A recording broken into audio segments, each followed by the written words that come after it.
want to make a few quick points on why this wasn't an insurrection, and also support Jack Smith on this point, on why he didn't charge Trump with insurrection. So 2 days before January 6th, Trump personally authorized the use of up to 20,000 National Guard's troops, okay?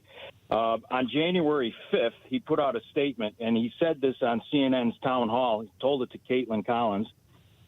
He put out a statement: stay peaceful, remain peaceful, respect our law enforcement, and respect our Capitol Police. Trump didn't actually tweet that. His chief of staff did. Okay. And Trump did not authorize 20,000 troops. In fact, to the opposite, his defense secretary, Chris Miller, published a memo on January 4th that explicitly said that no National Guard troops could provide any assistance whatsoever, including equipment or even intelligence, to the Capitol Police. Well, I disagree, and you could listen to Kash Patel's testimony to the Colorado court. Yeah, well, I'm not believing anything Kash Patel says, first of all. And secondly, I've got the document. I mean, the whole world has seen it. You know, Chris Miller's document saying, you know, National Guard, you may not show up, is absolutely unambiguous. And he was the Secretary of Defense.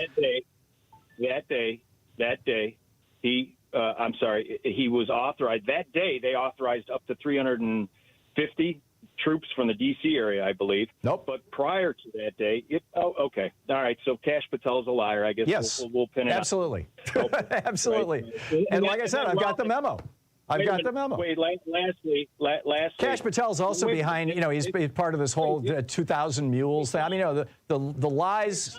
Well, anyway, back to you, Chad. Kash Patel lied to the Colorado court. Why haven't they charged him with? You'd have to ask the Colorado court. I have no idea.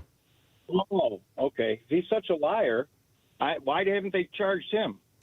You know, I don't even know that he actually said that to the Colorado court, Chad. All I have is your assertion of it. But the fact of the matter is that the Secretary of Defense, working for Donald Trump, the acting Secretary of Defense, Chris Miller, issued a memo, and I encourage you to look for this memo on the internet. You can easily find it. Issued a memo on January 4th saying there will be no participation by the National Guard in any defense of the Capitol. In fact, I think I've got it here, and I'll read it to you. I mean, it's okay. Well, again, then somebody ought to go put a set of leg shackles and handcuffs on Kash Patel for lying to the Colorado courts, because that's. Well, I'm sure Kash Patel isn't the only one who's saying those kind of things. Okay, and then the final piece, real quick. Okay. And I enjoyed talking with you. Nobody, including yourself, and I watched the sham cable show, the January 6th hearing. Not one time did I heard you or anybody else mention Trump saying that we're going to go peacefully and patriotically let our voices be heard. Not once. I've never in the past year. I've never heard you say that, and I've never heard MSNBC say that. And the January 6th committee never once showed that clip. Here is the memo from Christopher Miller, the acting Secretary of Defense. It's dated January 4th, 2021. If you just plug in Chris Miller January 4th memo, you'll find it real quickly on the internet. Memorandum for Secretary of the Army, employment guidance.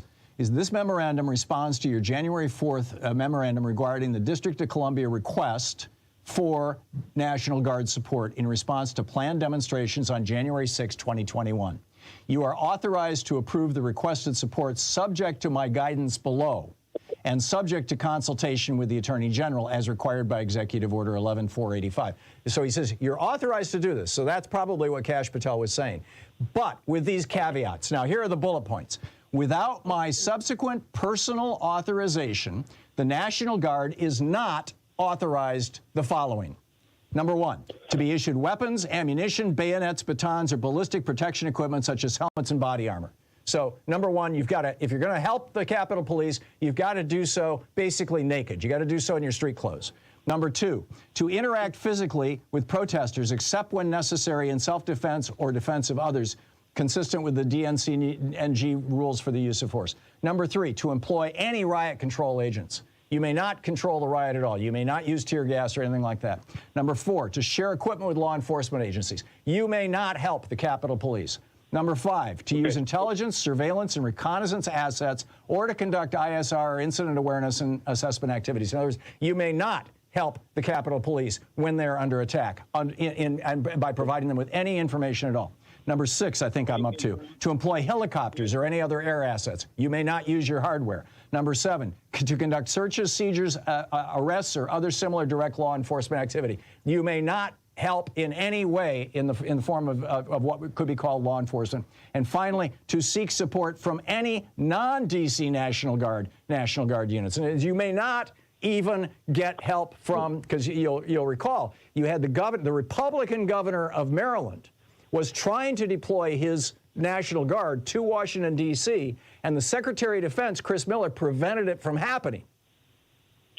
The memo says, in all these cases, the D.C. National Guard will remain under the operational and administrative command and control of the commanding general of the DCNG, who reports to the Secretary of Defense through the Secretary of the Army. In other words, to me.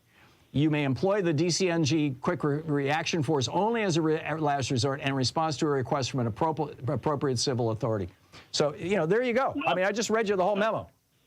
Okay, I think you're missing my point. My point was that Trump was of the mindset, and this is what we're getting back to, of the mindset of whether he was able to carry that out, whether that order was ever to be carried out or not. My point, and I'm trying to make it, is I'm trying to illustrate the mindset of this whole insurrection. You mean when he said you got to fight like hell or you're not going to have a country anymore?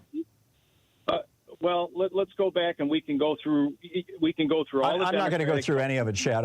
You've made your point. I've made my point. I'm going to move along.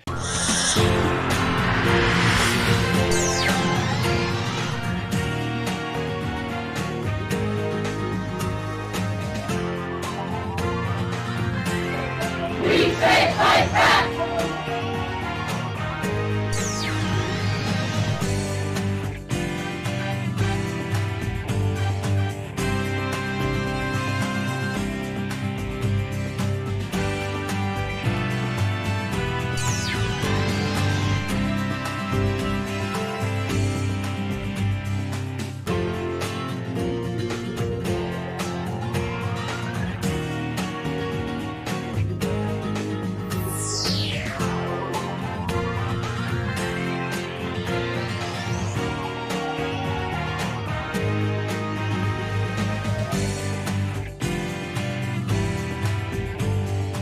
Today in the Thom Hartmann Book Club is Fred Kaplan's new book, The Bomb: Presidents, Generals, and the Secret History of Nuclear War. This is from the introduction. For 30 years after the Cold War ended, almost no one thought, much less worried, about nuclear war. Now almost everyone is fearful. But the fear takes the form of a vaguely paralyzed anxiety. Because of the long reprieve from the bomb's shadow, few people know how to grasp its dimensions. They've forgotten, if they ever knew. The holiday from history began on August 8th, 2017, when President Donald Trump, barely 6 months in office, told reporters at his golf resort in Bedminster, New Jersey, that if the North Koreans kept threatening the United States with harsh rhetoric and missile tests, quote, they will be met with fire and fury like the world has never seen, end quote.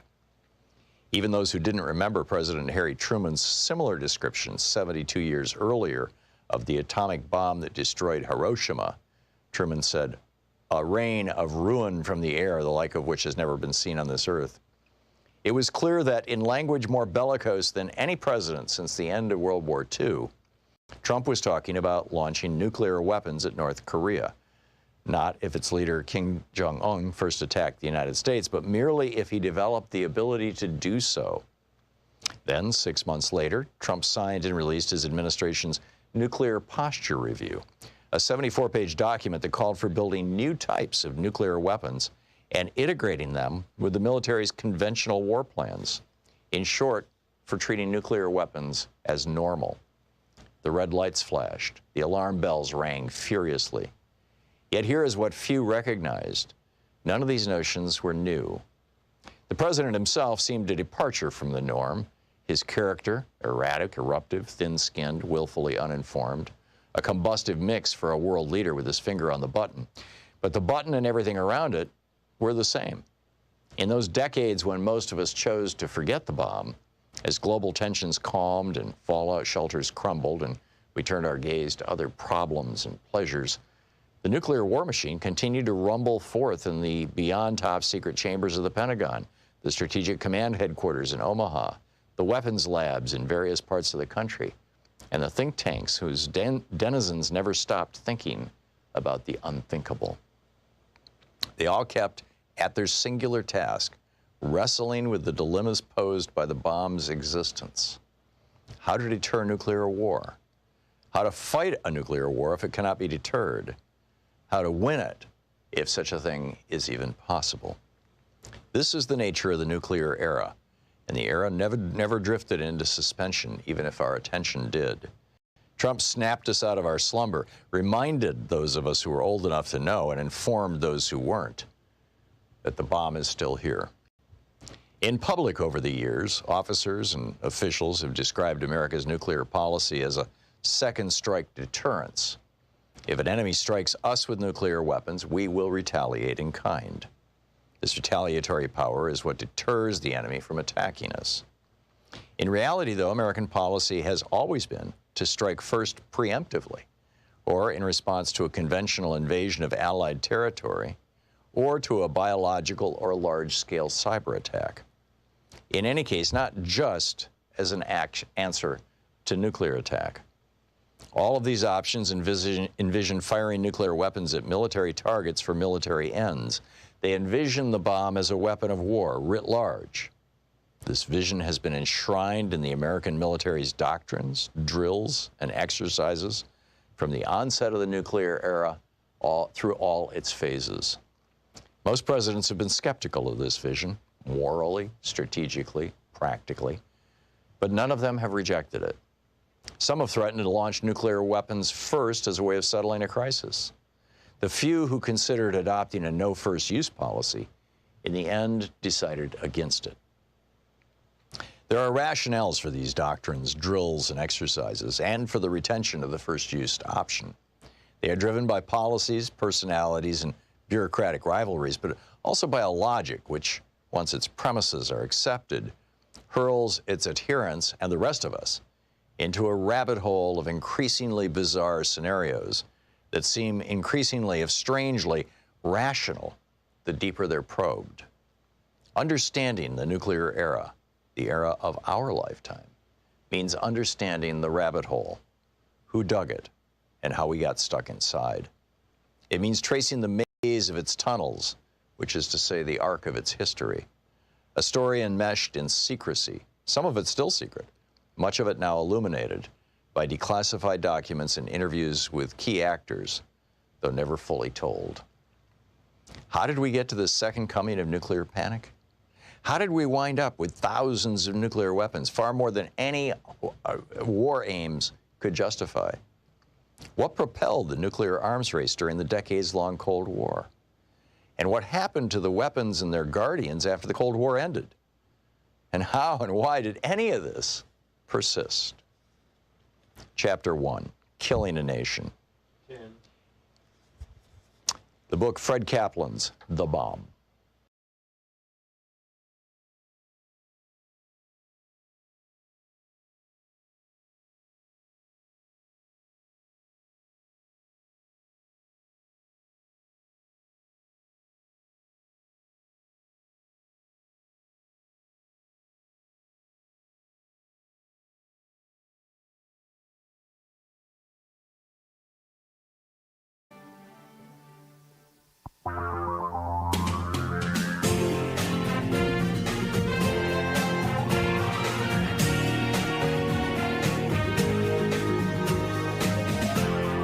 This is the Thom Hartmann Program.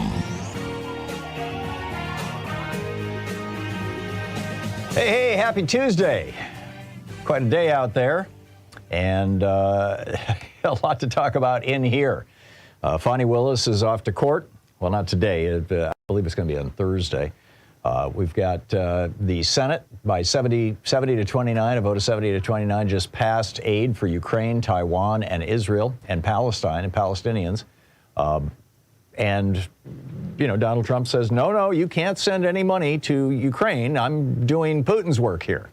And so Mike Johnson is saying, well, if Donald Trump says it, I have to do it. So, or he says, don't do it, I can't do it. So we'll see how this plays out. The bill is going to go to the House, both about that, at the top of the next hour. Also, will the embattled Georgia DA, the Fonnie Willis, will she be removed from the Trump case, the Georgia case? And a hunter and a farmer's world alert on ADHD. I'll tell you about that in the second hour.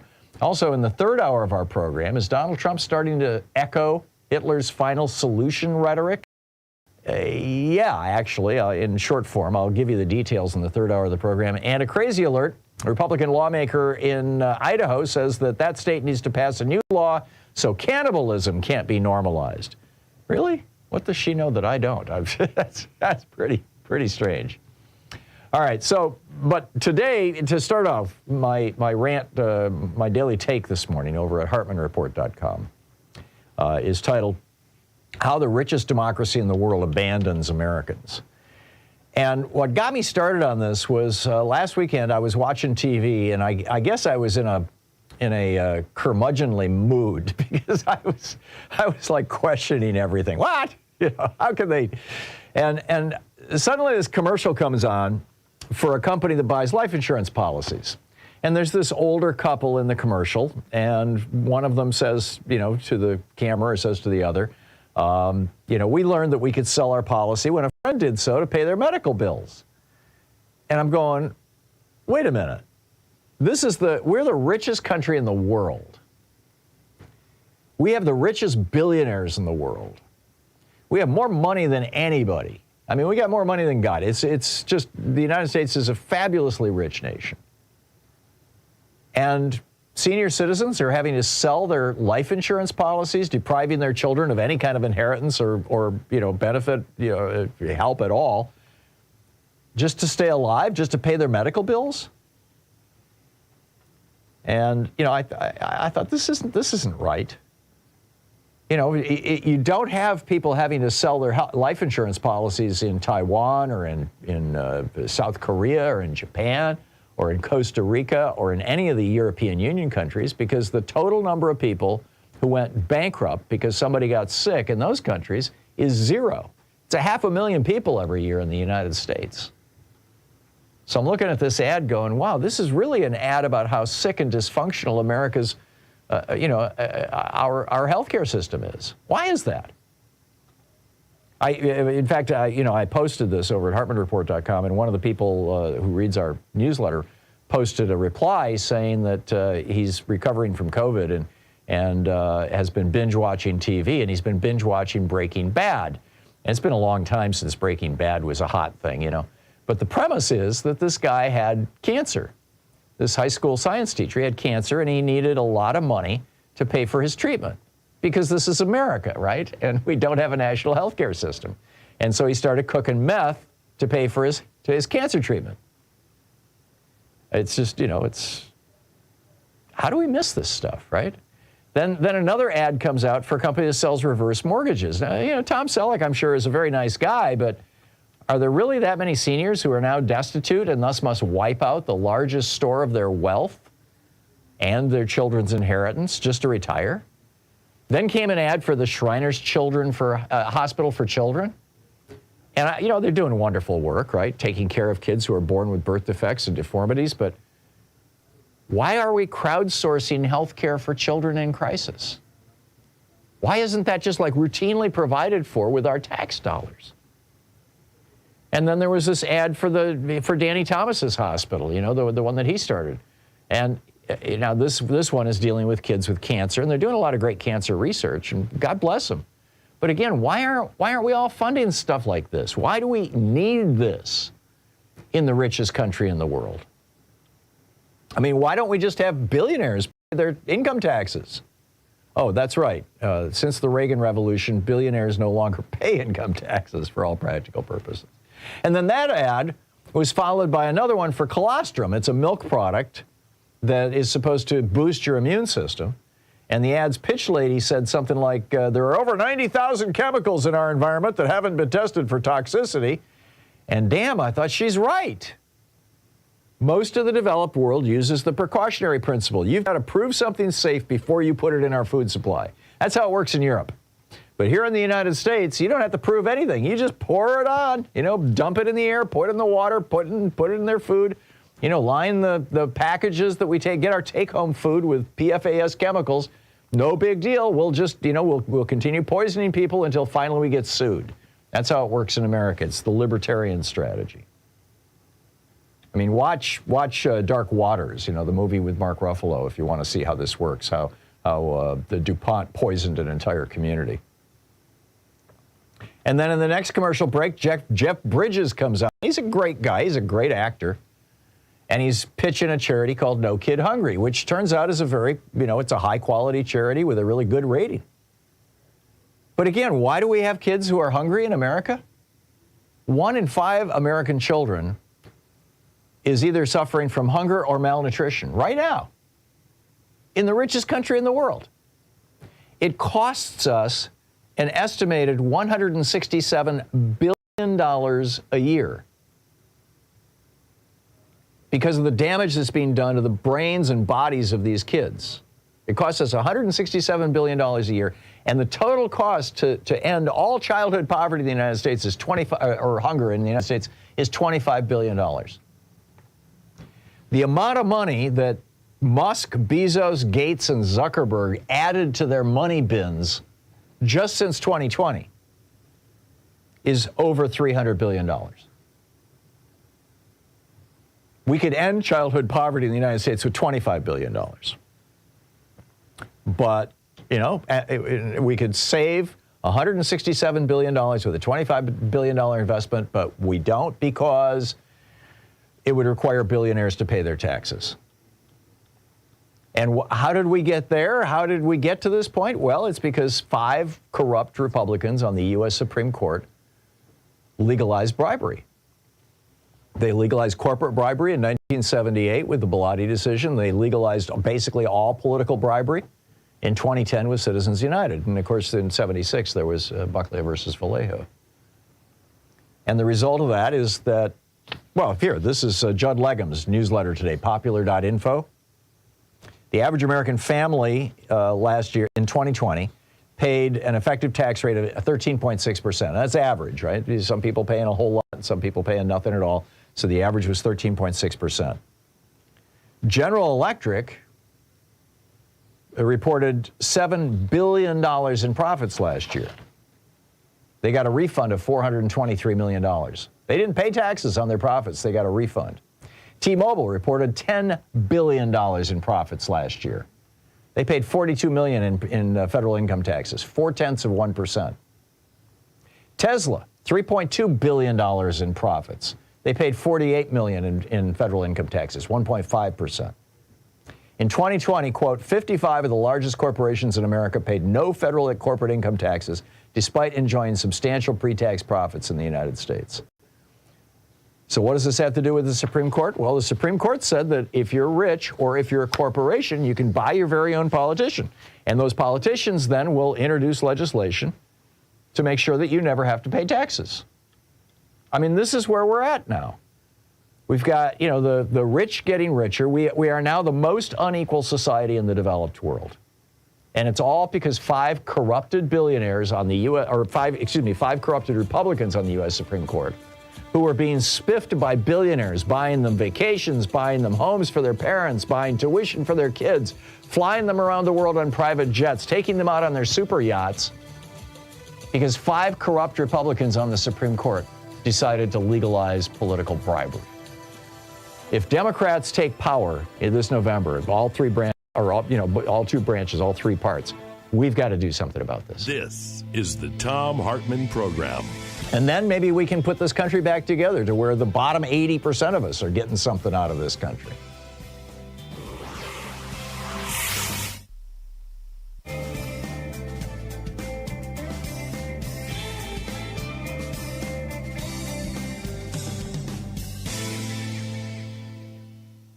And welcome back. Daryl in Saginaw, Michigan. Hey, Daryl. Been a long time since I was in Saginaw. It's a beautiful town. What's up? Well, thanks for taking my call, Tom. This first time calling in. Thank you. But I got something that might fit into what you've just been talking about. This, I remember right back. I can't remember if it was Clinton or Carter who was in office that, about all these profits and inflation thing. The like you were talking about before with the quarterly, how we can see how much they're making. We introduced, and you're going to recognize it, was a windfall profits tax that we. Yeah, Nixon did that, didn't he? Wasn't that? I can't. That was a long time ago. Yeah. But why can't our president Biden? I mean, if he did something like that, put it out there, you know. And that's another thing I want to mention too: is Biden should be down on the border. He's not getting. And speaking out on this, Putin being in charge of our border, really, Yeah. you know. Yeah, Putin put it. That's all I had to. That's all I had to say. Do you know anything about how we could get that moving? Well, the windfall profits tax there was one between 1980 and 88. So it must have been Carter who put it into place, and it generated about $390 billion. I'm sorry, it generated $80 billion in gross revenues, according to a 2006 report from the Congressional Research Service. But apparently the windfall profits tax was ended in 88. That would be by Reagan. So you were right. It was put into place by Carter.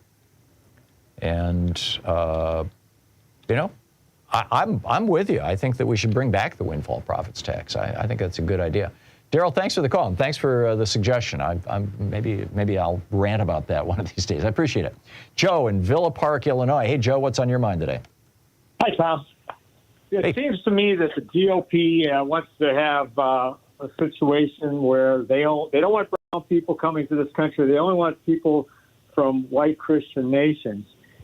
But why would those people want to come here? Yeah, where they live now. That's a good question. They've already lived with the after effects of World War II. They have common sense gun laws. They have great health care, great vacation time, great retirements, and it's documented that they're amongst the happiest nations on earth. Yeah. Why would they want to come here for any reason? Yep.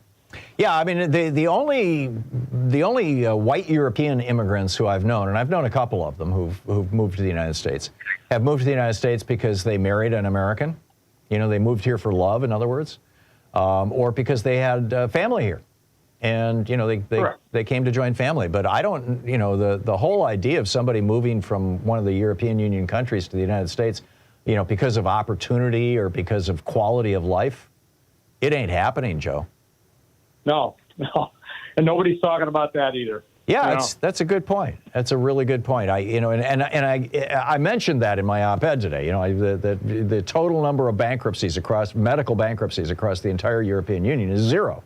And, you know, very much not so the case here in the United States. So, Joe, thanks for the call. Good point. Excellent point. Appreciate it. We'll be right back. It's 20 minutes past the hour. Stay with us. It's the Thom Hartmann Program. And I'll be right back with, the Supreme Court and Trump's immunity case. It's going to get interesting.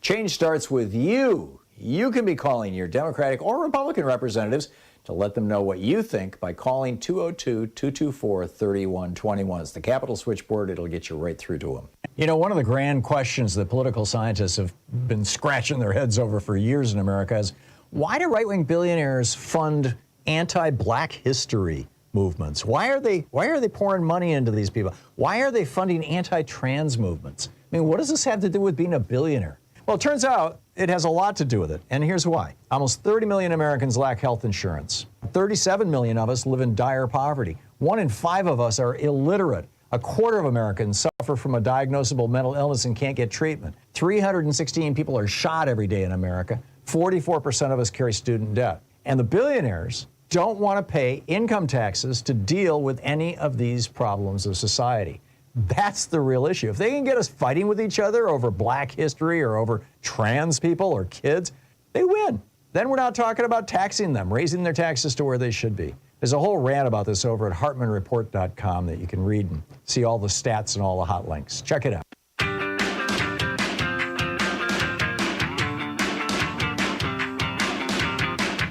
And welcome back. So Donald Trump has now taken his immunity claims to the Supreme Court. And the core of his entire argument before the Supreme Court is that, well, it goes back to John Marshall. Lucian Truscott IV wrote about this. His Substack is luciantruscott.substack.com, and did a great analysis of this, which is the source of my information. But the foundation of this, of their claim, their immunity claim, is found in Marbury versus Madison, the 1803 decision by John Marshall, the Chief Justice of the U.S. Supreme Court, in which the court took upon itself the power to strike down laws, or for that matter, to essentially create laws.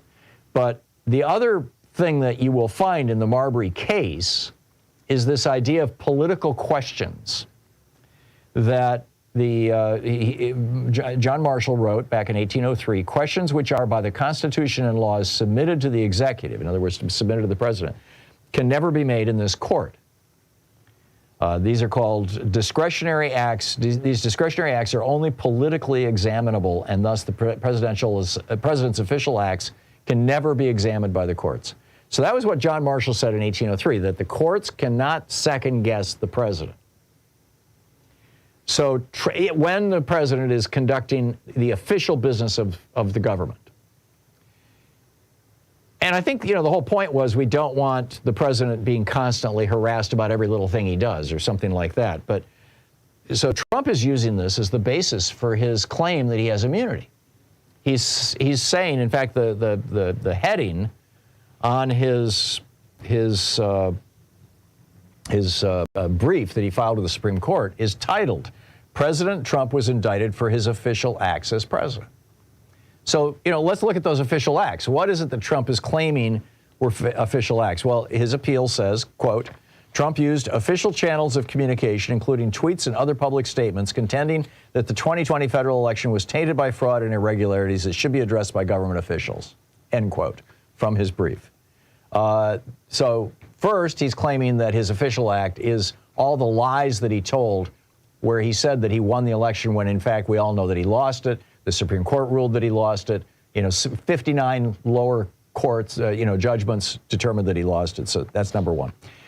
Back to Trump's filing. Second, he writes, or his lawyers write, indictment alleges that President Trump communicated with the acting attorney general and officials at the U.S. Department of Justice, which he saw as an integral part of his official duties as chief executive, about investigating suspected election crimes and irregularities and possibly appointing a new acting attorney general. The guy that he was, end of quote, the guy that he was thinking of appointing, that was Jeffrey Clark, who right now is under indictment in Georgia for listening to Trump's lies and following Trump's directions, as Lucian Truscott writes. Third, Trump's lawyers write to the Supreme Court, the indictment alleges that President Trump communicated with state officials about the administration of the federal election and urged them to exercise their official responsibilities in accordance with the conclusion that the 2020 presidential election was tainted by fraud and irregularities, end quote. And this is just a flat-out lie, right? Well, yes, he did communicate with those state officials, and he got them to engage in behavior, this phony slate of electors, that now has some of them going to jail. Fourth, Trump's brief to the court says, the indictment alleges that President Trump communicated to urge them to exercise their official duties in the election certification process. Right. In other words, he tried to get them to do the phony baloney thing. And then fifth, the indictment alleges that other individuals organized slates of alternate electors in 7 states. All of these things Trump is claiming were part of his official duties as president. Now, the appeals court found that none of these things had to do with his official duties as president, that his official duties as president, that all of these things have to do with campaigns and elections rather than being president. So we'll see where this goes, but Jack Smith has until Tuesday of next week, and I'm betting he's going to file a reply with the Supreme Court today, because he had to be ready for this. This is a guy who he has 16 ways to Sunday, ready for whatever comes. So we'll see what happens. You're listening to the Thom Hartmann Program. Call 202-808-9925. Be right back with your calls. Stay with us.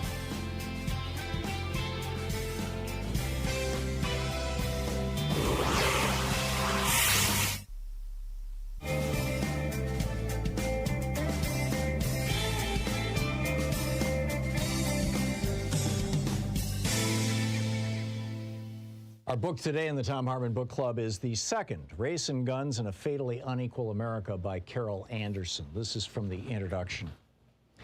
It was like a snuff film, that July 6, 2016 live stream. Philando Castile sat in his car, buckled in, bleeding, dying. "Why did you shoot him, sir?" asked his fiancée, Diamond Reynolds, pain piercing her every word. Castile, who had been pulled over in a suburb of St. Paul, Minnesota, because his, quote, wide-set nose, end quote, supposedly resembled that of a robbery suspect, had been reaching for his ID, but in order to avoid any surprises, let the police officer know he had a gun with him, a legally permitted, right-to-carry concealed gun. That was all the cop needed to know. Officer Geronimo Yanez began shooting. Castile's death came just one day after Alton Sterling's down in Louisiana. He, too, was carrying a gun, which was not unusual in this right-to-carry state. Granted, Sterling had a felony conviction, so owning a firearm was, for him, illegal, but he had been robbed before and wanted protection. On July 5, 2016, the Baton Rouge police received a 911 call that there was a man with a weapon threatening customers at a local convenience store. As officers rolled onto the scene, they saw Sterling sitting there, selling CDs and DVDs, just as the store owner allowed him to do and indeed welcomed. The threatening man was not Sterling. In fact, there was no threatening man. It had been a prank call, but that didn't matter. Within a few minutes, police had thrown the black man down, pinned him to the asphalt, and then started yelling that Sterling had a gun. He did. It was in his pocket where he could hardly reach it, what with the officers squatting on both his legs and one arm. Nevertheless, the police began firing round after round into his prone body, point blank. Blood poured out of his chest, but not for long. Alton Sterling was dead. The back-to-back deaths of these two black men police had shot for carrying guns should have jolted into action the Second Amendment's staunchest advocate, the National Rifle Association. In 1995, for example, the organization's denunciations flew fast and furious when it contended that law enforcement not only overreacted, but went out of its way to kill gun owners. Angered by the deaths at the Branch Davidian compound in Waco, Texas, and the siege and firefight at Ruby Ridge, Idaho, both of which were sparked by federal agents serving warrants for weapons violations, Wayne LaPierre, the NRA's executive vice president, angrily wrote, quote, "If you have a badge, you have the government's go-ahead to harass, intimidate, and even murder law-abiding citizens," end quote. He further denounced cops as, quote, "jackbooted government thugs who have more power to take away our constitutional rights, break in our doors, seize our guns, destroy our property, and even injure or kill us." Nearly 2 decades later, that sentiment had not changed. This was evident when Nevada rancher Cliven Bundy, who had refused to pay over $1 million in fees for grazing his cattle on public land, summoned his gun-toting, self-styled militiamen to battle with federal authorities to prevent the seizure of his herd for restitution. Richard Mack, a former recipient of the NRA's Law Enforcement Officer of the Year award, asserted, "If federal agents are going to start killing people, I'm sorry, but to show the world how ruthless these people are, women and children need to be placed in the front lines as human shields." Mack didn't flinch as he insisted, quote, "Women need to be the first ones shot. I would have put my own wife or daughter there on the front lines, and I would have been a screaming bloody murder to watch them die," end quote. Larry Pratt, a speaker at the NRA's 2014 National Convention, commenting on the fact that Bundy, quote, "backed them," the Bureau of Land Management agents, down with automatic rifles and other deadly weaponry, proudly called that armed confrontation, quote, "a proper, legitimate, lawful response to illegitimate, unlawful exercise of government power, particularly on the federal level," end quote. Yet how quickly the NRA's swagger disappeared when government agents gunned down Philando Castile and Alton Sterling for merely carrying guns. Sterling's death didn't even merit acknowledgement. As for Castile, the NRA broke its silence only after inordinate pressure from African-American members led the gun manufacturers' lobby to issue a tepid statement that the Second Amendment was applicable, quote, "regardless of race, religion, or sexual orientation." When pressed further by many of its members to stand up for Castile, the often fierce organization demurred, saying it was, quote, "important for the NRA not to comment while the investigation is ongoing." This situational silence did not go unnoticed.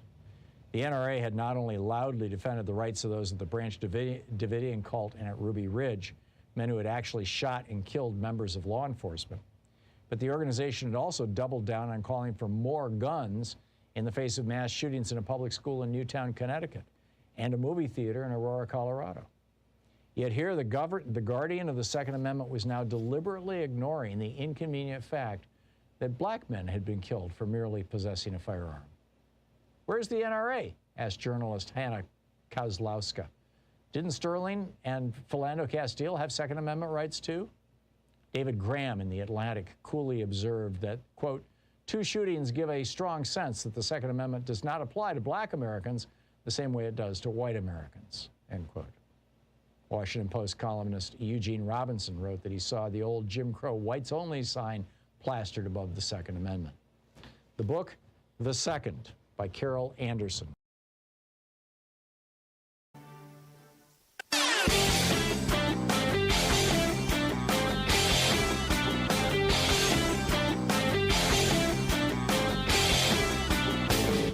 Did you know that every weekday we send out an email before the show giving you all the topics coming up so you can be fully informed and ready to interact with our program? Or that after the show we send out Sue's Stack, a list of every topic I've discussed along with clickable hot links to every source of information I've shared with you on the air? It's all completely free and available over at thom.tv, THOM.tv. Check it out.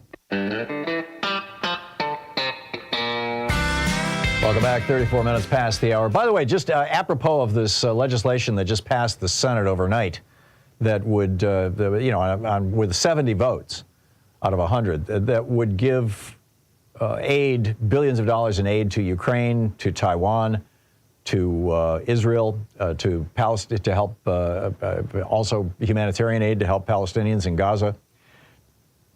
That piece of legislation going to the House, Mike Johnson is saying, we're probably not even going to pick it up. We're not even going to talk about it. This is, by the way, what John Boehner did back in, I think George W. Bush was president at the time, but I forget the year. But the Senate passed a comprehensive immigration reform, and it went to the House, and John Boehner just refused to pick it up, wouldn't bring it to the floor. Well, there's this thing called a discharge petition. And it has to be signed by 218 members of Congress. So the Democrats would need 3 or 4 Republicans to sign on to this thing to make it happen. But then you go around the speaker, and it puts a bill directly on the floor for a vote. And Nancy Pelosi, just a few minutes ago, said that Hakeem Jeffries, our leader, has not ruled out a discharge petition. And several other members of the House, Democratic members of the House, are saying, hey, I'm more than happy to sign a discharge petition. And one other thing I wanted to flag for you, TalkingPointsMemo.com has a great piece by Josh Kovensky called The Legal Coup. And, basically, TPM has acquired this trove of documents around Ken Chesebro, the guy who came up with the idea of the fake electors, the whole fake electors scheme. And it turns out from looking through these documents that what Chesebro and Trump were planning for January 6th was that January 6th would not end on that day, that they were going to occupy the Capitol building for days. They were going to try and drag this thing out till January 20th, which is the day that the new president gets sworn in, and try to prevent, anything from happening so that Biden doesn't get sworn in so that Trump gets to stay as president. That's how bad it was. All right, let's pick up your calls here. Deborah in Dudley, Massachusetts. Hey, Deborah, what's on your mind today? Oh, hi, Tom. I wanted to comment on your just brief discussion about the cost of health care in the United States. And the thing that I've experienced, I just turned 65 last year, is that, I think one of the issues is that the challenge with Advantage plans, which don't cover procedures. I have regular Medicare, and the cost of copays, which, can be outrageously expensive. And the other issue that I don't think people know a lot about is Medicaid and Obamacare. People assume that that's free, and it is up to age 55. But then after age 55, Obamacare, because it's paid through Medicaid, is subject to what's called a state recovery. So this is what happens with families who have houses and, things that they want to pass on to their children. If they there's two ways that a state recovery works. If you go into a nursing home and if you have rehab after 1 month at a time, it's subject to a state recovery.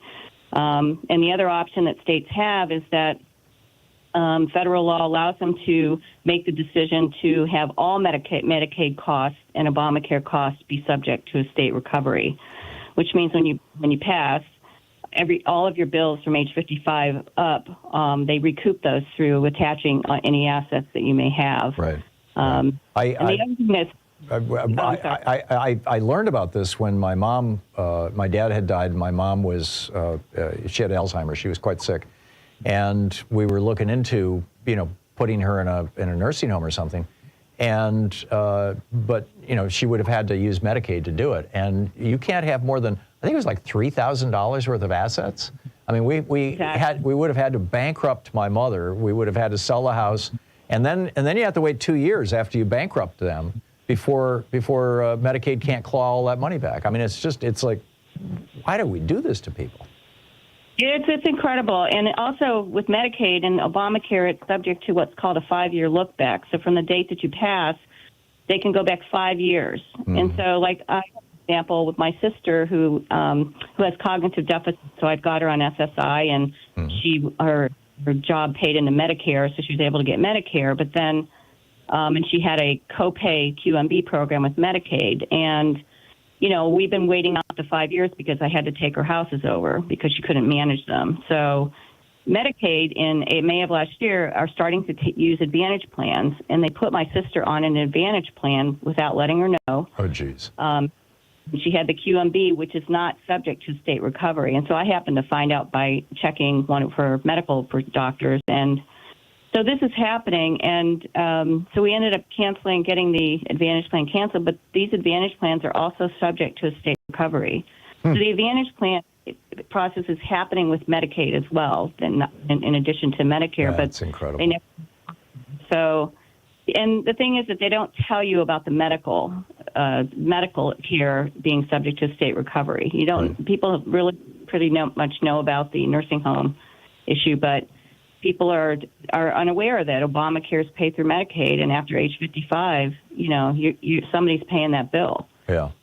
So 5 years. It seems like it's a massive conspiracy to drain all the wealth out of middle-class America and put it into the money bins of the morbidly rich. And I mean, we know that when Reagan came into power in 1981, that was actually one of his missions, that there was this widespread belief across the conservative intelligentsia that had been articulated in 1951 by Russell Kirk in his book, The Conservative Mind, that the middle class in America had gotten too wealthy, and that was dangerous for the future of our country. It was dangerous for our democracy, that it was causing students to rebel against their elders and also refuse to go to Vietnam. It was causing women to rebel against their rightful role in society. It was causing minorities to rebel against their quote, rightful role in society.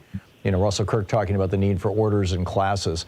And Reagan's job was to take the middle class down a peg. The middle class was 66% of America when Reagan came into office. It's 43% of America right now.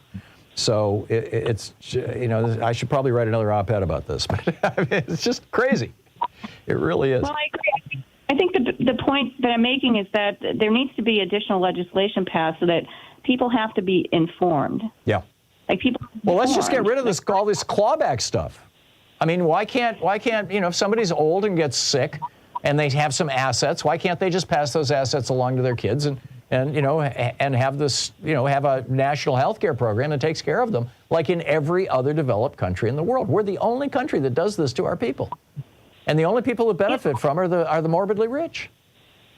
And even the worst part is for people who are low income and in poverty who rely on Medicaid because they don't have enough money or they weren't entitled to Medicare. Like an example, in 1985, when my mother passed away, she had lived in a little trailer. Was worth maybe a couple thousand. They went after her little, and her furniture, everything. Yeah, it's nuts. Deborah, I got to move along, but thank you for the call and thanks for bringing up the topic. It was a great quantity of great data. Thank you very much. Hunter in Klamath Falls, Oregon. Hey, Hunter, what's on your mind today? Oh, my God. Ronald Wilson Reagan, 666. There you go. I just had to laugh. It all started with Reagan. I'm telling you, Louise threatens that she's going to put that on my tombstone. Well, I feel it was the mark of the beast. It was Bush coming in. He forced his way into the Reagan ticket, and Reagan wasn't a bad guy. It was other people. But the reason I called was about Hur, Robert Hur. Yeah. When I saw him, I remembered him. He was one of them people that came out from the DOJ of Humberto Gonzalez. So I looked up online, and I found that here he was a clerk for Rehnquist. Then he worked under Christopher Wray in the DOJ. Mm-hmm. Robert Hur. Yeah. Yeah. He's a good Republican. You know, it's not a secret there. But, you know, there's something I'd like to bring up. Being it's Black History Month, I watched Gospel last night on PBS. You need to watch that. Okay. They had a scene there with Martin Luther King, and it's just fun to watch. He looks like a little kid just enjoying when Mahalia Jackson sang Joshua, Bring Down the Walls of Jericho. Mm-hmm. Oh, it's fantastic. Huh. It is just. I'll check it out. Hunter, thanks for the suggestion.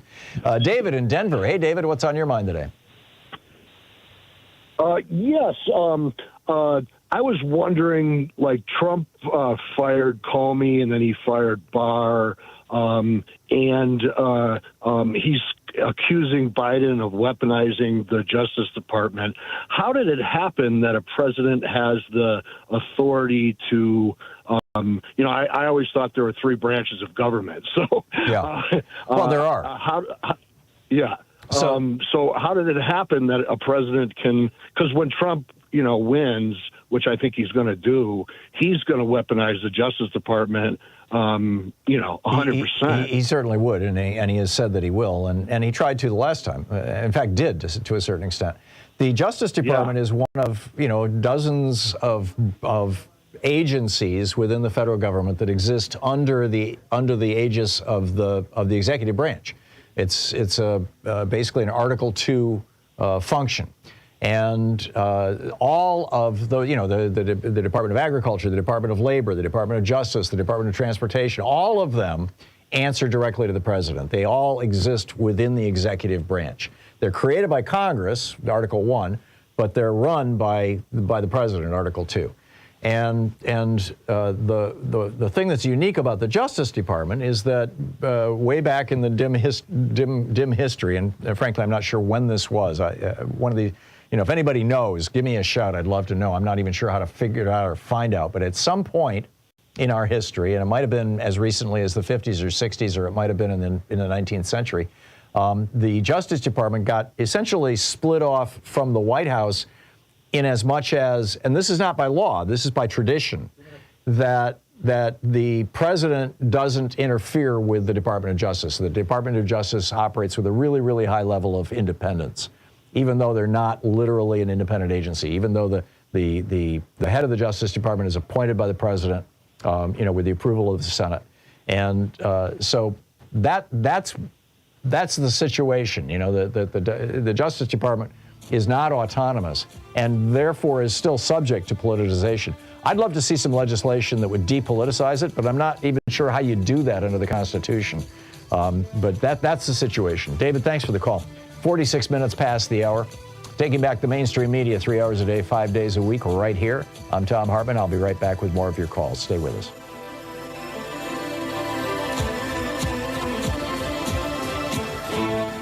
You're listening to Thom Hartmann. Visit thomhartmann.com for audio and video archives. Exposing the con in conservative. I'll be right back with you.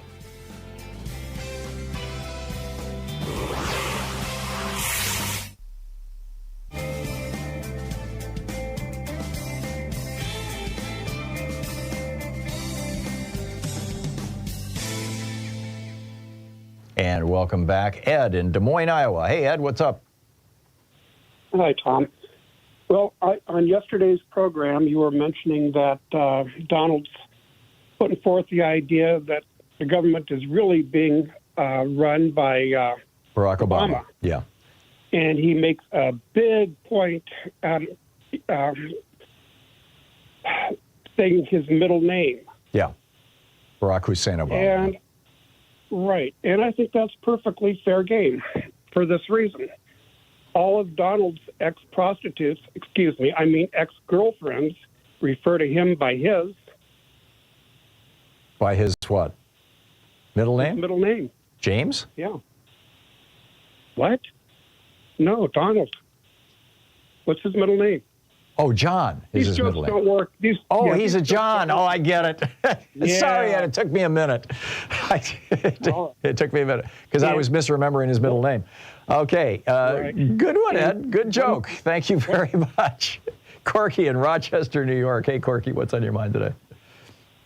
Well, I was watching. I remember back a few years watching Donald Trump being interviewed by one of those late night shows, and I couldn't figure out what's wrong with this guy. Because I used to go to New York a lot, and I hear, every tabloid has something about it, and I finally figured it out. He's not going to quit until he gets his hotel in downtown Moscow. Yeah. That's what he's been going for. He had signed an agreement with the Russians to do that, just like a week before the election in 2016. And it all got put on hold because he got elected. Yeah, well, that's what's wrong with him. He's a spoiled kid. And his theory was, why should you live your life and not put your name on everything you do? Yeah. He is I think that's an accurate description. I think also he's an extraordinarily willful, spoiled kid. He's going to get his way no matter what. And he doesn't care who gets damaged or who gets hurt or who gets robbed or ripped off. He's going to get his way. He's going to get what he wants. To hell with everybody else. I mean, that's basically his motto. Corky, thank you. Michael in Buffalo, New York. Hey, Michael, what's up? Yeah, hi. Just wanted to say that the Supreme Court, for their own institutional and personal survival, shouldn't want a dictator in power. You would think. And therefore probably will, I'm thinking, say, well, okay, the state can do that. For one thing, you think they'd be embarrassed to have any other decision. Yeah. But the other is, the guys that backed Hitler in Germany did not do well. No, Fritz Tyson wrote a book about it called I Paid Hitler. He had to flee the country. Exactly. He and his family first they went to Holland, and then they came to the United States. Yeah, it's a fairly common book. They went to England, excuse me. Yeah. He and his family had to leave. Yep. Now, it was the money for the Bolsheviks that came from Germany, but that's out-of-town money. Yeah. You don't want a dictator in your own town. Yep. Particularly, I think this is the revelation that Charles Koch has come to, because he's not supporting Trump right now. But there's a number of other right-wing billionaires who I think have not figured out, what happens to rich people who support dictators, because it usually doesn't work out well. You're absolutely right. Michael, thank you for the call. Excuse me. We'll be right back with more of your calls in just a moment. It's 9 minutes before the hour.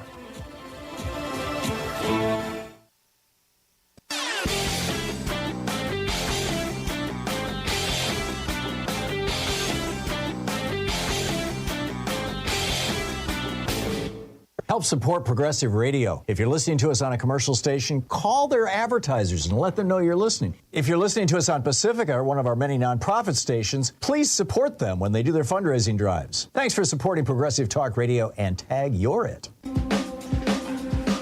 Welcome back, 9 minutes before the hour. Andrea in Gold Creek, Montana. Hey, Andrea, what's on your mind today? Hi, Tom. Can you hear me? I can, just fine. I wanted to follow up on the lady that called earlier about the Medicare and Medicaid taking assets.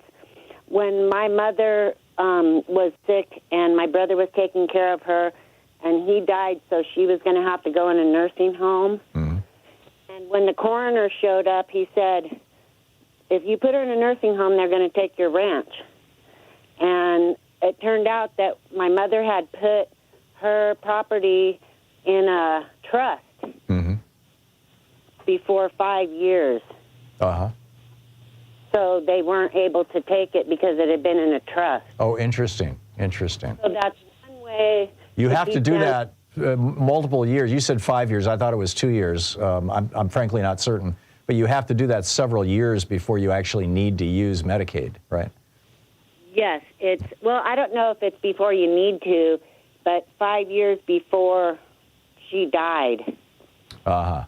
I think it's 2 years before you start drawing benefits under Medicaid, but I'm no authority on this. I don't know very much about Medicaid at all, and my experience is pretty limited, just to my own mom, and she ended up, my brother Stan ended up taking care of her until she died in his own home because we just he was willing to do it, and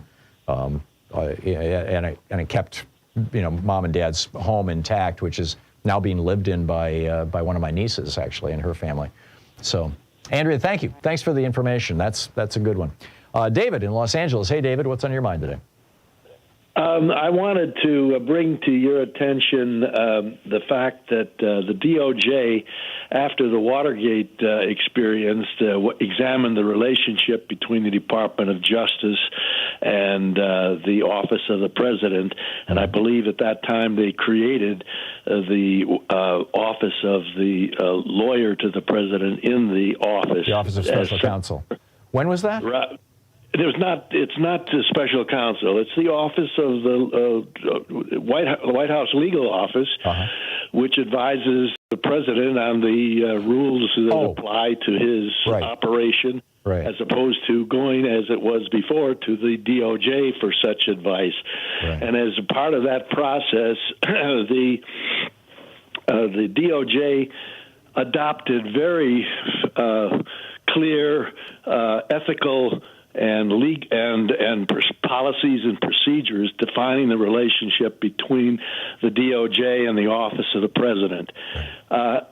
For I am informed that Nancy Pelosi has adopted the codification of the existing procedural policy rules that apply to the relationship between the DOJ and the Office of the President, because obviously if a new Attorney General took office, he could merely revise those commitments without any control or oversight by Congress. I think her idea is fantastic, because I think, and it's absolutely necessary to define this subject. And I think it's when was this created, David? This Office of Legal Counsel or whatever it is within the White House, and this separation between the president and the DOJ? What year was it? It was created after the Watergate. After Watergate. Okay, so in the 70s. Sometime. In all probability, yeah. It makes perfect sense. That's the legal advice to the president on a daily basis about what he can and cannot do legally. Right. There you go. David, thank you. Thank you very much for that. Go ahead. But Nancy Pelosi, and I've tried to call her office. I think that it's very important to get the words of her legislation, and I'm trying to figure out how to get a copy of that. I tried to talk to her office yesterday, but I couldn't get through. David, is that by way of this is policy as opposed to law, and let's put it into law? Yes, and as a matter of fact, Tom, the liberals, progressives have lamented after Trump's experience that many of the quote constitutional norms have been disregarded and overrun by Trump's decisions. What needs to be done is all of those norms that we lament about should be codified. I agree. They should be put into law.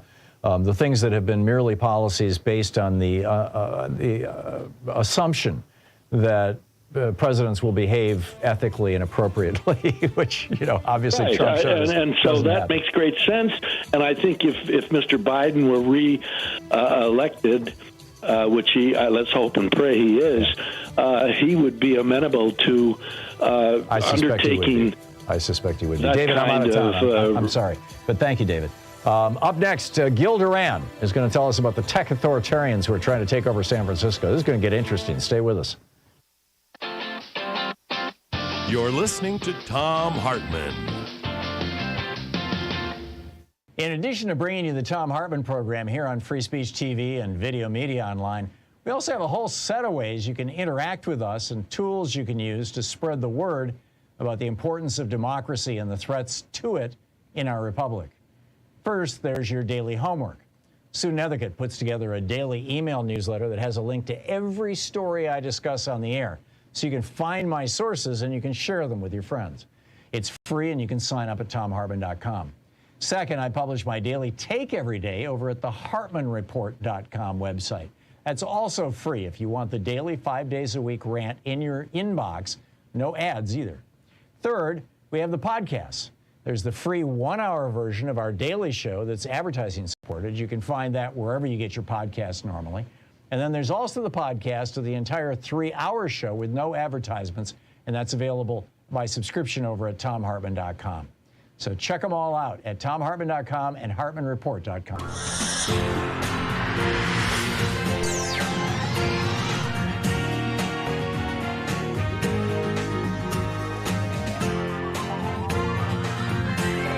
We say fight back!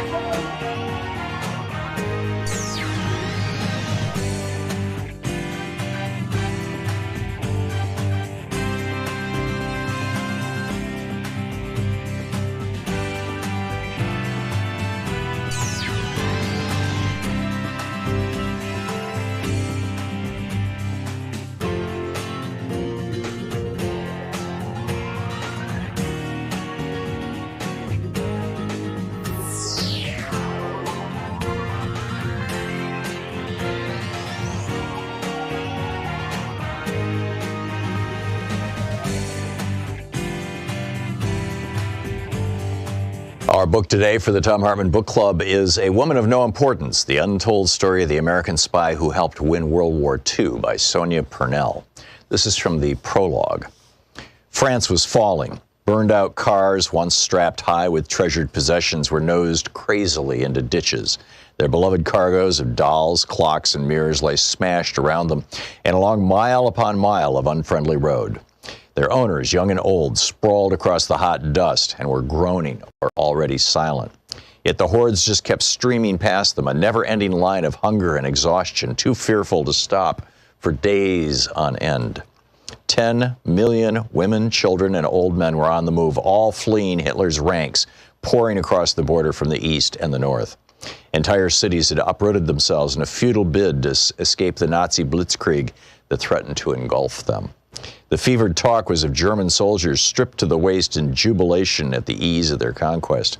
The air was thick with smoke and the stench of the dead. The babies had no milk, and the aged fell where they stood. The hordes drawing overladen old farm carts sagged and snarled in their sweat-drenched agony. The French heat wave of May 1940 was witness to this, the largest refugee exodus of all time. Day after day, a solitary moving vehicle weaved its way through the crowd with a striking young woman at the wheel. Private Virginia Hall often ran low on fuel and medicines, but still pressed on in her French Army ambulance toward the advancing enemy. She persevered even when the German Stukas came screaming down to drop 110-pound bombs onto the convoys all around her, torching the cars and cratering the roads. Even when fighter planes swept over the treetops to machine gun the ditches where women and children were trying to take cover from the carnage. Even though French soldiers were deserting their units, abandoning their weapons and running away, some in their tanks. Even when her left hip was shot with pain from continually pressing down on the clutch with her prosthetic foot. Now, at the age of 34, her mission marked the turning point after years of cruel rejection. For her own sake, as much as for the casualties she was picking up from the battlefields and ferrying to the hospital, she could not fail again. There were many reasons why she was willingly jeopardizing her life far from home in aid of a foreign country when millions of others were giving up. Perhaps foremost among them was that it had been so long since she had felt so thrillingly alive. Disgusted with the cowardice of the deserters, she could not understand why they would not continue the fight. But then she had little to lose. The French still remembered sacrificing a third of their young menfolk to the Great War, and a nation of widows and orphans were in no mood for more bloodshed.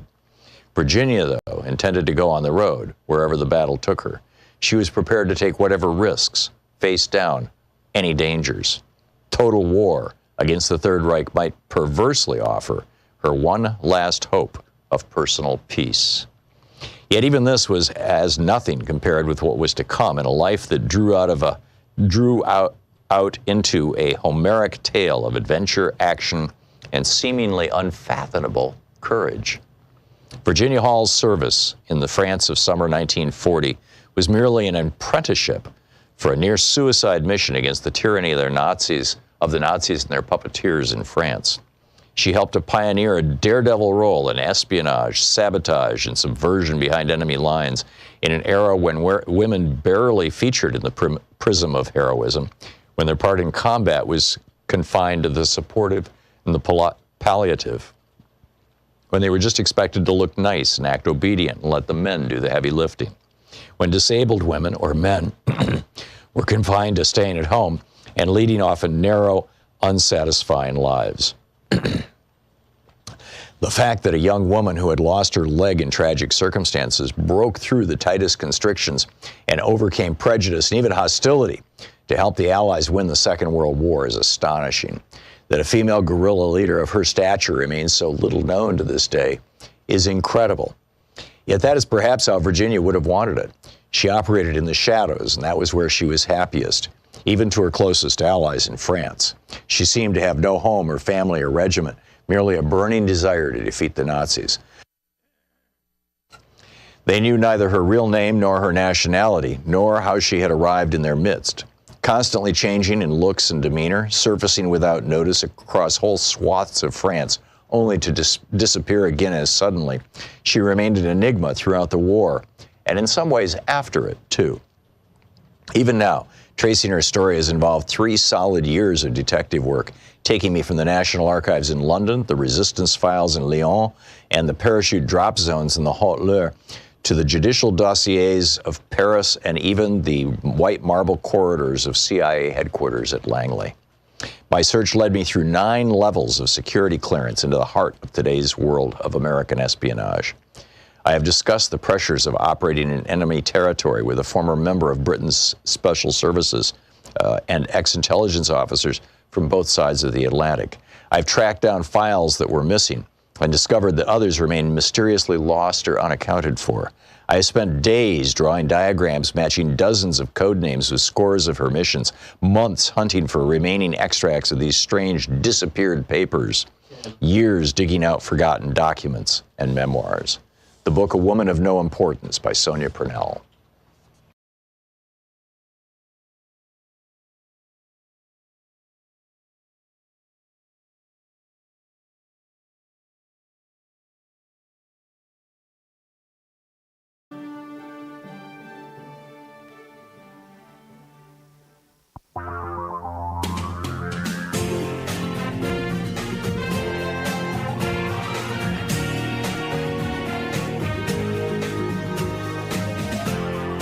This is the Thom Hartmann Program. So, welcome back to the second hour of our program. So, a right-wing plot to take over San Francisco. This is an amazing story. Gil Duran is a writer and journalist based out of San Francisco. He writes on a Substack newsletter called theframelab.org. That's the website, theframelab.org. And his Twitter handle is Gil Duran, Gilduran. Gil, welcome to the program. I'm so glad you could join us. Thanks for having me, Tom. My pleasure. So, first off, tell us about the Frame Lab. Frame Lab is a newsletter about politics, meta-narrative, and morality that I write and co-founded with Dr. George Lakoff. So we analyze politics from the perspective of the underlying language and messaging frames in place and attempt to put all of the political noise in that very specific context. Yeah, and you guys do a brilliant job of it, by the way. I encourage everybody to go to theframelab.org and sign up. It's free. It's a free newsletter. And you're just doing great work. I've been reading it for quite some time now.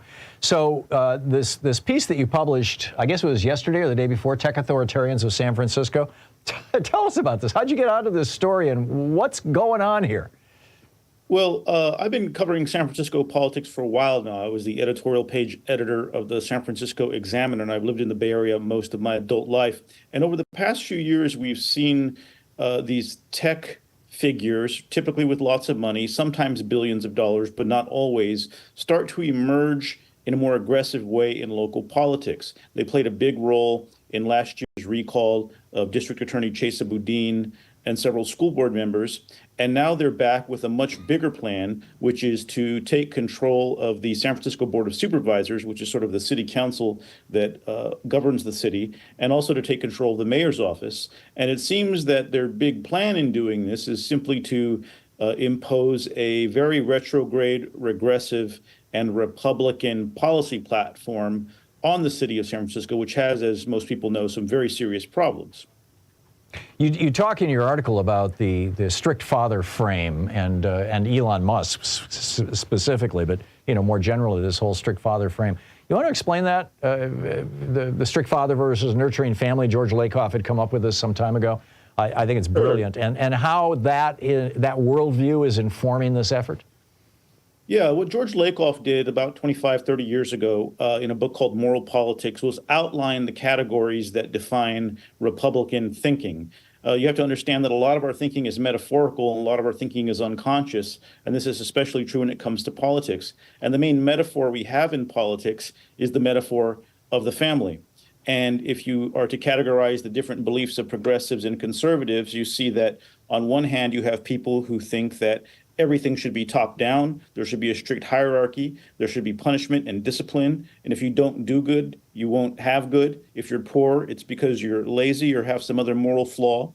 On the other hand, the progressive mode of thought, which is called the nurturant parent mode of thought, is more based in empathy and the idea that we must care for one another. And that it doesn't mean we have to be weak or let bad things happen or let crime run rampant, but that we have to have approaches that are rooted in evidence and rooted in progress and empathy as opposed to punishment. And so what we see largely in the ideas of these emerging tech authoritarians is a very strict father viewpoint of how policy should work.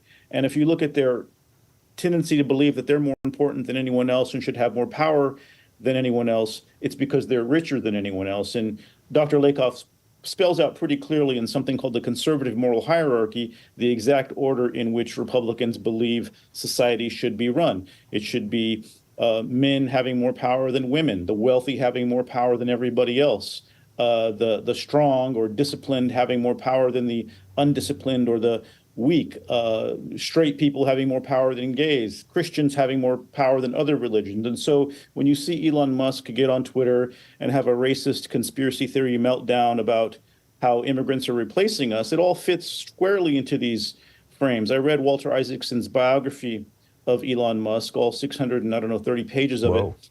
And he took a lot of fire for that because it didn't say what people wanted it to say. But I think it's all there between the lines. I think the most important thing to understand about Musk and about many of these other tech bros who are trying to be like Musk is Elon Musk believes he's the most important person on Earth. He believes he's the most important in history. He believes he is the savior of humanity.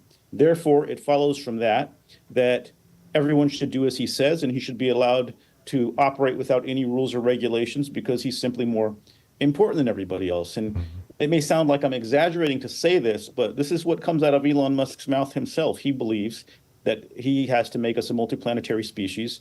Anybody he crushes or anything he breaks on the way to that is not important in the long term. I think Trump feels the same way about himself.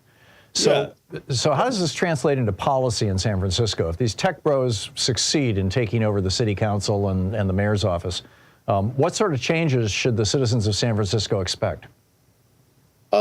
Not too many, I'd say. I'd probably say they should expect problems to get a little worse. The ideas they have for cracking down on crime are basically mass incarceration and aggressive policing, which has always failed to take care of the problem. Crime rates tend to be higher in Republican states, highest in Republican states. They also plan to completely remove all harm reduction and use jail as a cure for drug addiction. That doesn't work either. In fact, the states with the highest overdose rates are Republican states that don't have a widespread harm reduction. If you go to the Philippines, Duterte, during his reign of terror, made it legal for police to kill drug users and drug dealers. They killed thousands, and then they gave up because that didn't work either. So it's these very oversimplified, strict, and cruel solutions that haven't worked anywhere else and won't work here. In fact, a lot of the history of San Francisco is politicians engaging in these very highly publicized crackdowns that still fail to deliver results. If brutal crackdowns were going to work in San Francisco, they would have worked 20 or 30 years ago. It's an idea that they're going back to. That's why I call it regressive. It's not a new idea. There's no innovation here. It's just the desire to exert power and control through punishment and cruelty that seems to be their main interest. In addition to making sure that nobody can get in their way when they use San Francisco streets as a laboratory for their robot cars and what have you. We're talking to Gil Duran. He's a writer and journalist based out of San Francisco who writes for theframelab.org, theframelab.org, just one of the really great Substack newsletters. Gil, we've seen these studies over the years showing, for example, they did the traffic studies where they had cameras looking at intersections and found that the more expensive the car, the more likely the person driving it was to break traffic laws or to cut people off in traffic, to behave poorly. And there's been speculation over the years that as people get wealthier, they actually become a little more sociopathic. And then on the other hand, there are people arguing that no, it's that the sociopaths, have the ability to get wealthy because they'll break the rules and thus end up as multimillionaires or billionaires. Your thoughts on how sociopathy or however you would define that, is driving this political battle in San Francisco that you see coming?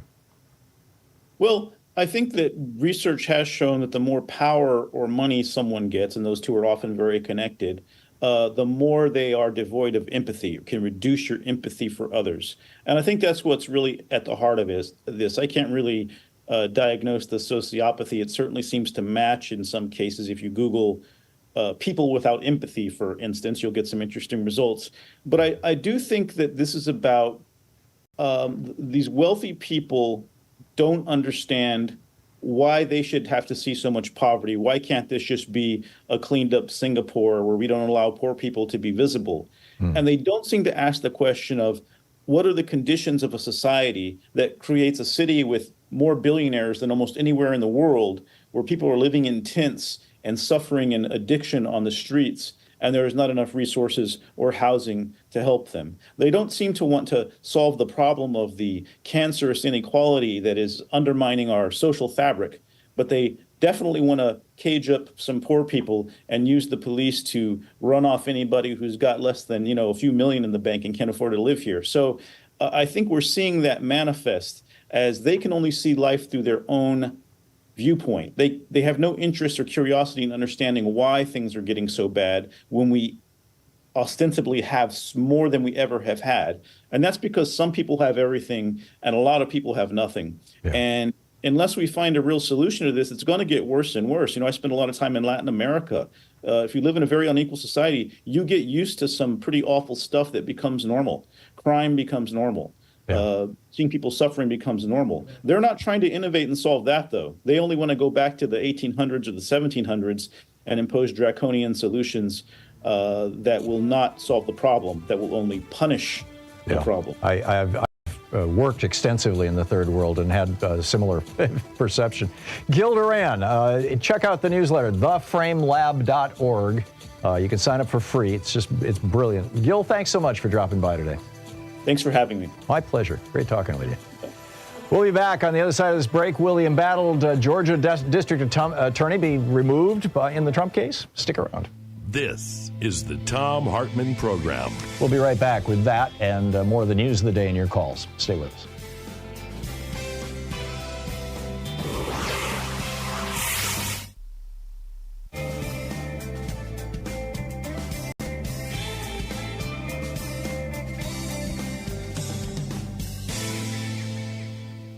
And welcome back. Lori in Ocala, Florida. Hey, Lori, what's on your mind today? Hi, Tom. I have a civic-minded rant on definitions based on the Supreme Court. Whenever a new word surfaced, my Canadian parents would tell us to look it up, and we were expected to know the definition of words. Mm-hmm. By changing accepted definitions of our language, the Supreme Court is blatantly manipulating the outcome of cases they choose to hear. when they reinvented the definition of people to include corporations, they insulted us. Yeah. Corporations don't bleed. Right. When they told us that money was a form of speech, they insulted us. We can't pay our taxes with speech. Right. When they told us that we all had the freedom to die so that gun holders could, at whim, have the freedom to shoot, they misinterpreted the right to bear arms. And now we're all in a sea of troubles. Finally, the Ninth Amendment expands on the enumerated rights to include personal matters, private, and to make important decisions about one's own health care and body. The Supremes have hijacked the phrase health care and allowed it to be subject to extortion from insurance companies. And now they have removed bodily autonomy from women. Yeah. The Supreme Court uses verbal acrobatics to justify the end results that they have predetermined. Our Democratic politicians could and should call BS on these incorrect definitions and base future laws on the correct interpretation of the Constitution based on the English language. I completely agree. That's going to require changing the composition of the court, which should be at the top of our list. We're not aware, a lot of Americans aren't aware that they are doing this to us. Mm-hmm. And if they listened to the verbiage and said, wait a minute, you know, everybody knows corporations aren't people. We all know these things, but we can't figure out how they got there. I'll tell you how they got there. They made it up. Yeah. Yeah. Starting in 1815 in the Dartmouth case, and then 1886 in the Santa Clara County versus Southern Pacific Railroad case. And then, you know, it got real in 1976 and 70. Well, really, the corporate personhood, 78 with the Bilotti, First National Bank versus Bilotti case. Yeah, yep, you're right. Excellent points, all. And your point on the language is I mean, basically they reinvented our understanding of society. The Supreme Court. They did. Thank you, Tom. I believe I just want to shake everybody and say, no. We remember how to speak. We know what definitions are. Right. And, you know, we can speak up and speak against this. Yeah. Yeah. That was an absolutely brilliant analysis, Lori. And thank you very much for calling and making it. I appreciate it. Thank you. It's great to hear from you. We'll be right back. It's 20 minutes past the hour here on the Thom Hartmann Program. I'll be back with more of the news of the day and your calls in just a second. Stick around.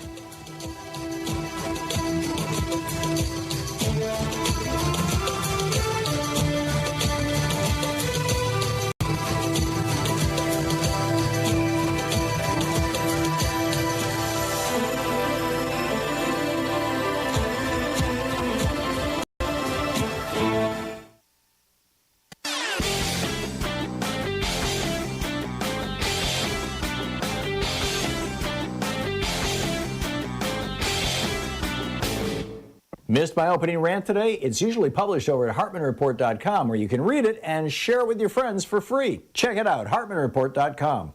So a lot of people are wondering, why is it in America that we can't have nice things? Why don't we have, you know, the same things every other democracy has? Every other democracy in the world has a national health care system of some form, and everybody is covered. We don't. We've got 27 million uninsured people and over 100 million underinsured people. Why is that? Why is it that every other country in the world offers college education very inexpensively, if not for free, and for here you go to debt? Why is it that we've got our public schools crumbling and other countries are doing well? Why is it that we've got Medicare being taken apart by this Medicare Advantage scam and nobody will do anything about it? Well, it turns out the reason why it boils down to one thing, one Supreme Court decision, Citizens United, legalizing the bribery of our politicians. There's a whole rant about this over at HartmannReport.com. I think you're going to find it very, very useful. Check it out.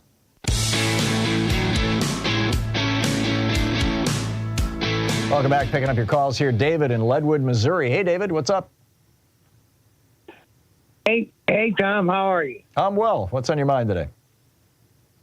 Missouri State Highway Department administration has finally shot herself in the foot or blown both of their feet off under Republican so-called governors. 2 years ago, there was a fatality with highway workers. I used to work for the highway department. 2 people were killed, and 1 guy maimed for life. MoDOT has been trying not to pay these people for 2 years now, and now I don't know why this is not going national, but it's embarrassed the governor to speechlessness because now MoDOT is claiming that the pregnant MoDOT worker, her baby was an employee. They're using this to, not have to pay for a child. Wow. I mean, I've seen it. I have seen it. You want a union, there's a door. You get ready for a pension, we're going to find a way to let you go. Snitch on your employee in writing, and you'll get the rest of the day off. Republican governor after Republican governor has done this. They've disrespected their employees, and now it has hit the light. It's out in the open for everybody to see. It's on all the news channels in St. Louis and Kansas City about MoDOT claiming that this pregnant lady that got killed, her baby was an employee. The grandmother is asking, when did that baby ever fill out an application? Yeah, no, I mean, get it. David, I'm going to have to learn a little more about this. I don't know a lot about it, but thank you for sharing that with us. Just to get back to a couple of quick stories here, and then I'll pick up some more of your calls. Scott McAfee is or McAfee, I'm not sure, McAfee, I think, is the Fulton County Superior Court judge who is overseeing the case with Fani Willis, against Donald Trump and 19 people or 18 other people. And one of those co-defendants, Mike Roman, a former Trump campaign official, has brought a charge against Fani Willis for having an affair with her lead prosecutor, which she has acknowledged. And they're going to be holding a hearing on that this week. And Trump plans to attend the hearing. I believe it's going to be Thursday. And four of the people have already pled guilty, by the way, or pleaded guilty in this case. But keep an eye on this. This is going to get weird. And finally, I have a Hunter and a Farmer's World alert. The newsletter that we write about attention deficit disorder. This one is called "Repeat Back to People What They Said Before Moving On." One of the real challenges for fast-thinking hunters is listening deeply when other people are speaking. Our brains run so quickly that we want to interrupt people and blurt things out before we forget them. And a great strategy is to listen carefully to what people say and then repeat back to them what they're saying. This is there's a story in here from a fellow who's a psychotherapist who talks about how he discovered this and how he shared it with other people. If you find it interesting, I think it's useful. It's over at hunterinAfarmersworld.com. So back to your calls here. Mary in Covington, Louisiana. Hey, Mary, what's up? Hi, Tom. Hey, I would like to refer back to a couple of your other callers where they talked about Medicaid coming back and trying to recoup some of their funds. Mm-hmm. Here's what I'd like for your audience to know. I am the parent of a moderately disabled young man. And back in January, we found an extremely competent attorney, and he made a special needs trust for our son so that anything I leave to him will be protected. And this will, these dollars will be available for him, for his guardians later on to take him on vacations, if he wants a TV. So a trust is a way to prevent the clawback of the funds. Is that what you're saying? Say again, please. A trust is a way to prevent the state from clawing back the money. Yes, from you're attaching correct. your estate. That's now at the end of the work session with our attorney, he did give me somewhat of a warning. He said Medicaid may come back shortly and try to recoup some dollars, and he was a little bit vague because he didn't really know, what the timeline would be. But the cost to do this down here was $1,500. Wow. And it was just money well spent. And great. Mary, thank you. You're listening to the Thom Hartmann Program. Call 202-808-9925. That's interesting. We're all learning something today, or at least I am. It's 27 minutes past the hour. I'll be picking up your calls on the other side of this break. Stay with us.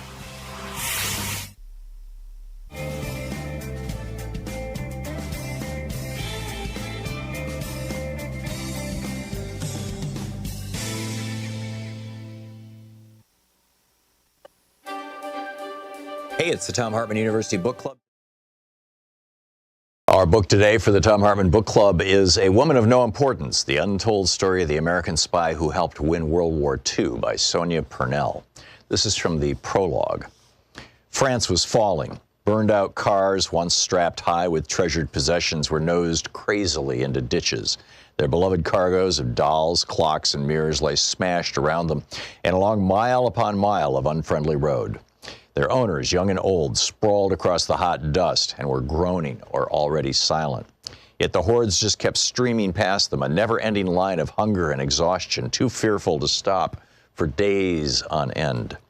10 million women, children, and old men were on the move, all fleeing Hitler's ranks, pouring across the border from the east and the north. Entire cities had uprooted themselves in a futile bid to escape the Nazi blitzkrieg that threatened to engulf them. The fevered talk was of German soldiers stripped to the waist in jubilation at the ease of their conquest. The air was thick with smoke and the stench of the dead. The babies had no milk, and the aged fell where they stood. The hordes drawing overladen old farm carts sagged and snarled in their sweat-drenched agony. The French heat wave of May 1940 was witness to this, the largest refugee exodus of all time. Day after day, a solitary moving vehicle weaved its way through the crowd with a striking young woman at the wheel. Private Virginia Hall often ran low on fuel and medicines, but still pressed on in her French Army ambulance toward the advancing enemy. She persevered even when the German Stukas came screaming down to drop 110-pound bombs onto the convoys all around her, torching the cars and cratering the roads. Even when fighter planes swept over the treetops to machine gun the ditches where women and children were trying to take cover from the carnage. Even though French soldiers were deserting their units, abandoning their weapons and running away, some in their tanks. Even when her left hip was shot with pain from continually pressing down on the clutch with her prosthetic foot. Now, at the age of 34, her mission marked the turning point after years of cruel rejection. For her own sake, as much as for the casualties she was picking up from the battlefields and ferrying to the hospital, she could not fail again. There were many reasons why she was willingly jeopardizing her life far from home in aid of a foreign country when millions of others were giving up. Perhaps foremost among them was that it had been so long since she had felt so thrillingly alive. Disgusted with the cowardice of the deserters, she could not understand why they would not continue the fight. But then she had little to lose. The French still remembered sacrificing a third of their young menfolk to the Great War, and a nation of widows and orphans were in no mood for more bloodshed. Virginia, though, intended to go on the road, wherever the battle took her. She was prepared to take whatever risks, face down any dangers. Total war against the Third Reich might perversely offer her one last hope of personal peace. Yet even this was as nothing compared with what was to come in a life that drew out into a Homeric tale of adventure, action, and seemingly unfathomable courage. Virginia Hall's service in the France of summer 1940 was merely an apprenticeship for a near-suicide mission against the tyranny of the Nazis and their puppeteers in France.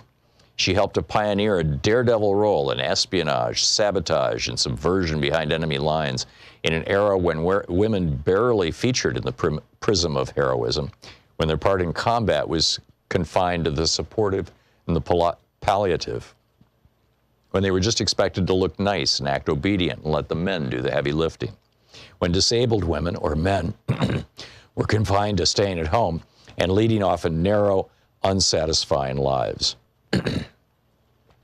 The fact that a young woman who had lost her leg in tragic circumstances broke through the tightest constrictions and overcame prejudice and even hostility to help the Allies win the Second World War is astonishing. That a female guerrilla leader of her stature remains so little known to this day is incredible. Yet that is perhaps how Virginia would have wanted it. She operated in the shadows, and that was where she was happiest. even to her closest allies in France. She seemed to have no home or family or regiment, merely a burning desire to defeat the Nazis. They knew neither her real name nor her nationality, nor how she had arrived in their midst. Constantly changing in looks and demeanor, surfacing without notice across whole swaths of France, only to disappear again as suddenly, she remained an enigma throughout the war, and in some ways after it, too. Even now, tracing her story has involved 3 solid years of detective work, taking me from the National Archives in London, the Resistance Files in Lyon, and the parachute drop zones in the Haute-Loire, to the judicial dossiers of Paris and even the white marble corridors of CIA headquarters at Langley. My search led me through 9 levels of security clearance into the heart of today's world of American espionage. I have discussed the pressures of operating in enemy territory with a former member of Britain's special services and ex-intelligence officers from both sides of the Atlantic. I've tracked down files that were missing and discovered that others remain mysteriously lost or unaccounted for. I have spent days drawing diagrams matching dozens of code names with scores of her missions, months hunting for remaining extracts of these strange disappeared papers, years digging out forgotten documents and memoirs. The book A Woman of No Importance by Sonia Purnell.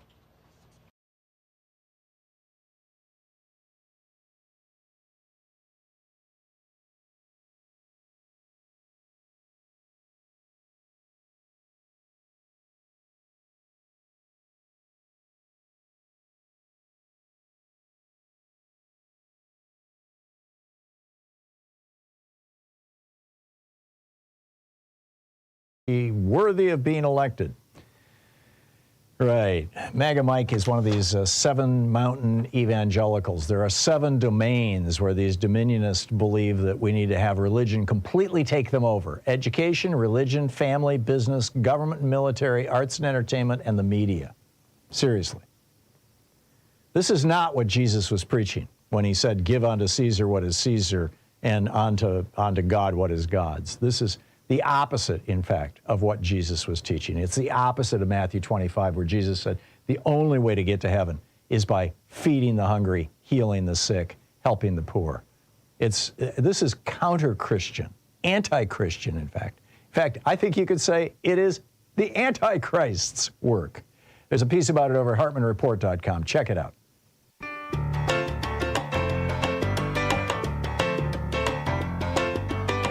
35 minutes past the hour. Welcome back. Picking up your calls. What's on your mind today? Sean in Shepherdsville, Kentucky. Hey, Sean, what's up? Hey, thanks for having me on, Tom. Sure. Tom, the agreement we have with NATO, that's law binding, right? It is, and not only that, it's actually a treaty that was ratified by the Senate, and the Constitution says that treaties are part of the supreme law of the land. In other words, treaties have the same force of law that the Constitution itself does. So if Trump were to say, you know, we're going to violate this treaty, he would be violating the Constitution. There's also a law that was passed in the last year of the Trump presidency, or maybe it was the first year of the Biden, to say that if the president tries to pull the United States out of NATO unilaterally, that he can't do that it requires 2/3 of the Senate to go along with it. Yeah, I was going to add, Tom, that's also quid pro quo, and that was the defense Trump used back in the Ukraine situation when he was impeached, if I'm correct. What do you mean? No quid. Yeah, we don't help you unless you do something for us. Right. And you can't break the law in a quid pro quo process. Yeah. Yeah. Yeah, it's arguably, yeah. I'm more concerned, frankly. I don't think Trump is going to be president. And B, even if he is president, I don't think he can pull us out of NATO. But he could simply refuse to go along with it. Or he could order his Secretary of Defense to refuse to go along with it, number one. Number two, if Russia invades a NATO country, there's dozens of different ways, levels of intensity on which we could respond, and he could control that. But I think the biggest damage that Trump has done is just by throwing in with Putin. Ron Johnson, Senator Ron Johnson, the idiot from Wisconsin, just yesterday said he doesn't want to send any more money to Ukraine because we're just dragging out a stalemate. Well, it's a stalemate because we're not sending them weapons. You know, it's very, very simple. And so we've got these, you know, Putin-loving, Trump-following, Trump-ass-kissing Republicans in the House and the Senate. You know, Rand Paul yesterday and the day before trying his filibuster of this money for Ukraine. It's something close to treason in my mind. I mean, it's just, at least at the very, I realize it's not technically or literally or legally treason, but it is traitor. It is treasonous against democracy, against the idea of democracy, and against democracies all around the world. Sean, thank you. Thank you for the call, and thanks for putting that out. Margot in Sacramento. Hey, Margot, what's on your mind today? Well, I wanted to let you know I've been doing something that I've been getting a very good reaction to, and that is I have a business card, and on the card it says freespeech.org, and I've been walking up to minorities, and I've been saying, we deserve to have a better living for all Americans, and we deserve to have decent wages and a middle class and all the things that people like Bernie Sanders talked about. And you should be consider listening to media controlled by the public and not the billionaires. We need media because the billionaires are controlling 90% of our media. Yeah. And I've been getting a great response. Everybody says, thank you, I'll check it out. They seem excited. Oh, that's wonderful. That's wonderful. Free Speech TV, you know, business cards are cheap. You can get, you know, 1,000 of them for $30, $40. Free Speech TV should print up a bunch of them that have, you know, a little plug on one side, and on the other side have all the different places that you can find the network, and offer them, and maybe send, you know, 20 to every one of their donors or something. But anyway, it's a great idea. Thing to do when I'm out in the public, in the grocery store, whatever, and I'm getting a great response. That's marvelous. Margot, thank you for sharing that with us, and good on you for doing that. That's wonderful. Raul in Central New York. Hey, Raul, what's up? Hey, Tom, thank you for taking my call. I just would like to point out, I'm a retired academic. There was a wonderful book written by Siegfried Gideon called Mechanization Takes Command. And basically, the minute automation, mechanization touches anything, it alters it inextricably. So the whole idea of the tech bros, all that they're trying to do is to alter the ability for people to be able to do things without some kind of automation involved in it. So if you look at AI, if you look at this idea of self-driving cars, all these things, it's basically a way to remove people from having control over what they do. And then on top of that, you automate the factories enough so that people no longer have jobs. So then you basically have a kind of a dystopian world in which there are a few people at the top and the rest of us are just stuck in fighting with each other. And we're doing what Jay Gould once used to say, I can hire half the working class to kill the other half. Yeah, Jay Gould, who was the famous railroad baron in the 1800s. Yeah. I mean, this is really horrible, what's going on. And I think people need to sort of step back and really recognize how automation of things and these tech bros, they think they know everything, when in fact all that they're trying to do is to control everything. And they're not smart enough to do it, but they're dumb enough to ruin the entire planet for all of us. I get it. That's just my point. Yeah. So it's a wonderful book. I mean, you know, everything changes. I mean, I grew up when people used to actually, I'm an old geezer. I still remember when people used to grind their own wheat and corn, and then out of that came breads and things. Yeah. Now breads, all those things, they completely taste differently. Yeah. It's not fresh ground. You know, so it's all that I want to say, Tom, is I'm glad I'm as old as I am. I won't see the end of the world, but I think it's coming. And I mean, they're going to destroy everything. They could give two hoots about the environment, government because they think they're going to be able to all go to Mars. Yeah. You know? Well, that's certainly Musk. Elon Musk. I think that this book, The Fourth Turning is Here, Neil Howe's new book, in which he points out that every 80 years the United States experiences a great crisis, followed by so far, every 80 years, that great crisis has been followed by a progressive renewal. The first in the 1770s, the second one in the 1860s, the third one in the 1930s, and now. And he suggests that the crisis could be really bad. I mean, it probably involved world war, a world war. But he seems optimistic that we're going to come out of it in a positive way. I think we are too. I was far more worried a year ago than I am right now, frankly, because the Biden administration. Because the Biden administration has had such success in putting America back together, putting our economy back together, putting our people back together. Some of the extraordinary legislative victories that they've had. I just think it's a good thing. I think that it enhances the probability that a right-winger, whether it's Trump or somebody else, and I think there's still a possibility that he loses the nomination at the Republican convention. I think it enhances the chance of Biden getting reelected, or if Biden gets replaced at the Democratic convention, which I think is far less likely than Trump getting replaced, but both those things are unlikely. Then I think that there's a better chance that whoever that Democrat is becomes president. So we'll see. We'll see, Raul. But excellent point. Excellent point. Thank you very much for sharing that.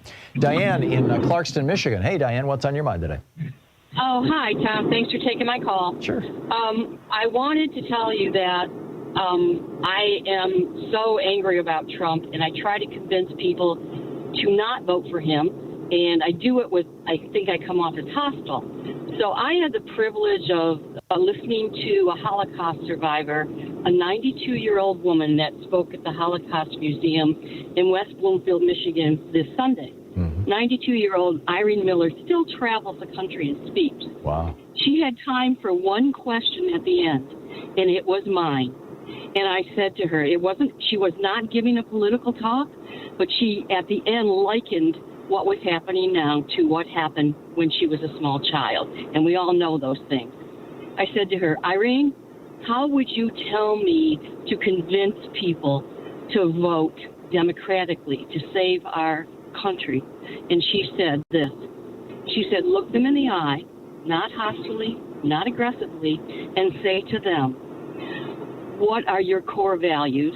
Vote for the person that most closely represents your core values. And I just went, oh my God, that's it. Yeah. Because a lot of the people I associate with, they have great core values. Yeah. And then to add to it, I made a small list of core values if they asked me, what was it Trump did that was against your core values? Number one, when he went after that reporter, the disabled reporter, and he mocked them. Mm-hmm. Number two, what he said about John McCain not being a war veteran. Mm-hmm. War hero, yeah. And I'll make this short because I know you have other people. I'm a teacher, and a retired teacher, and if my kids mock somebody in my classroom, I would say, that's not acceptable here. Don't do that. And I wouldn't allow it. Mm-hmm. And if they said to me, the president did it, what would I say? Right. The president's wrong? Because if I said that, guess what happens the next day? Mom and Dad's knocking at my door. Did you say the president's wrong? Correct. So I just wanted to put that out there. It might help some people. That's all. That was great, Diane. Thank you so much. And thanks for sharing that Holocaust survivor's perspective. I think it's brilliant. And it's also, on the good side, everything you just said. On the other side, though, it also, we have to realize that the core values of the Trump supporters, or at least the hardcore base of the Trump supporters, are basically hate, fear, and bigotry. And that's a real tragedy. Diane, thank you so much. It's 46 minutes past the hour. We'll be right back. You're listening to Thom Hartmann. Visit thomhartmann.com for audio and video archives. In other words, even the Trump voters are voting their core values. It's just that those values are not consistent with historic American values, or at least what we claim to be historic American values.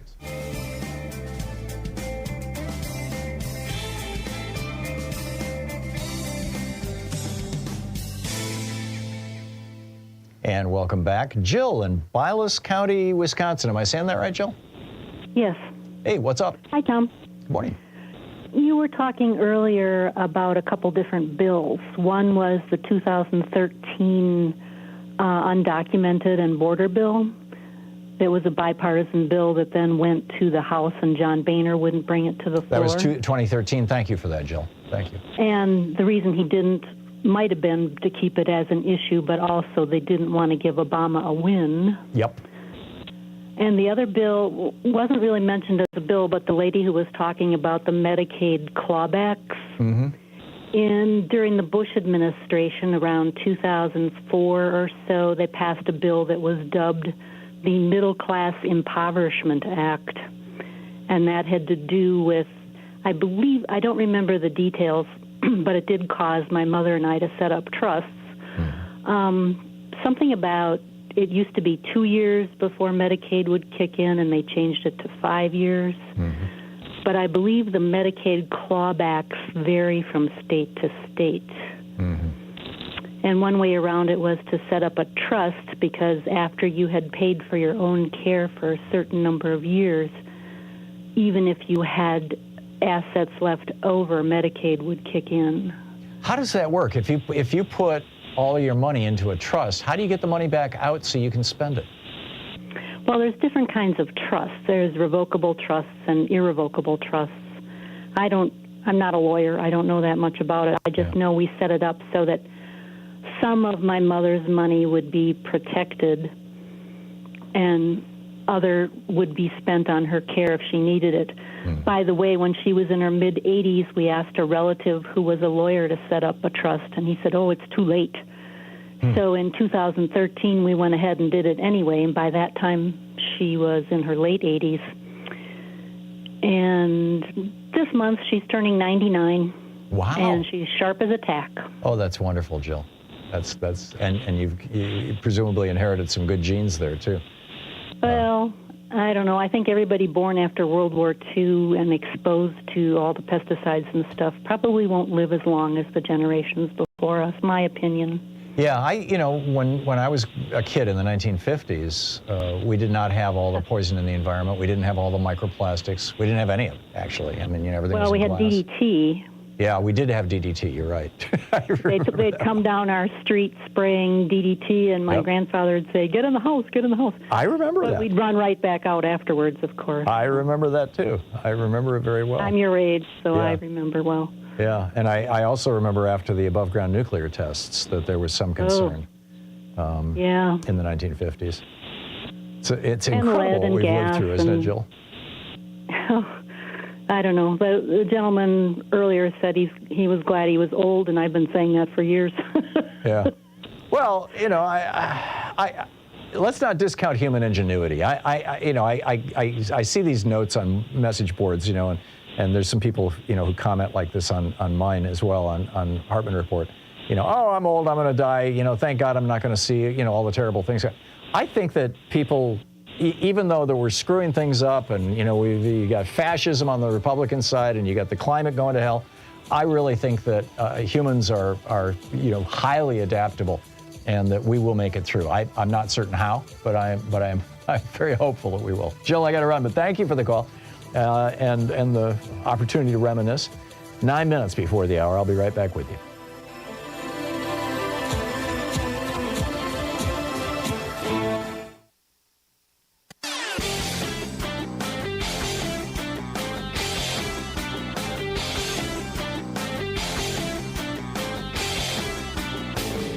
Hey, thanks so much for sharing our program and for reaching out to our stations and sponsors and letting them know that you're listening. It really means a lot to us.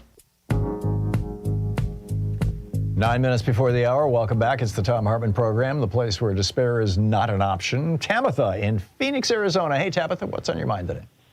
Hey, I remember I read your article about what Trump would do when he would get in office, and I've never really heard anyone talk about what he will do if he doesn't get office, the time between November and January. Yeah, that's going to be see what your thoughts are. That's going to be a tough one because we know what he already did once before, and I have no doubt he's going to try the same thing, only worse. Yeah, I don't know. He doesn't have the levers of power of the presidency anymore. So I think he's going to be pretty much like a paper tiger. You think? I think he might bluster, but I just don't think he'll have that much. You know, you're probably right, Tabitha, because all these prosecutions of the January 6th people has taken an awful lot of steam out of that movement. Yeah, exactly. Yeah, what I would expect to see is stochastic terrorism. You know, lone wolf, lone wolves out there, going after politicians and commentators in the media. You know, high-profile commentators. But what's the old curse? You know, we live in interesting times. Tabitha, thank you. We'll see how it shakes out. Thank you very much. Brian in Sterling Heights, Michigan. Hey, Brian, what's on your mind today? Hey, Tom, great show. Thanks for taking my call. My pleasure. I was wondering on your opinion about the Robert Kennedy commercial on the Super Bowl. Yeah.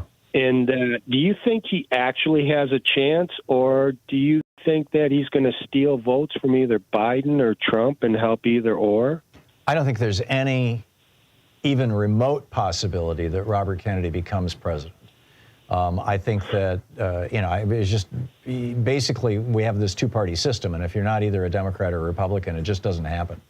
In addition to that, I mean, when Ralph Nader was running for president, Robert Kennedy Jr., Bobby Jr. was out there saying he's going to siphon votes away from Al Gore and he's going to hand the election to George W. Bush. And Kennedy was right.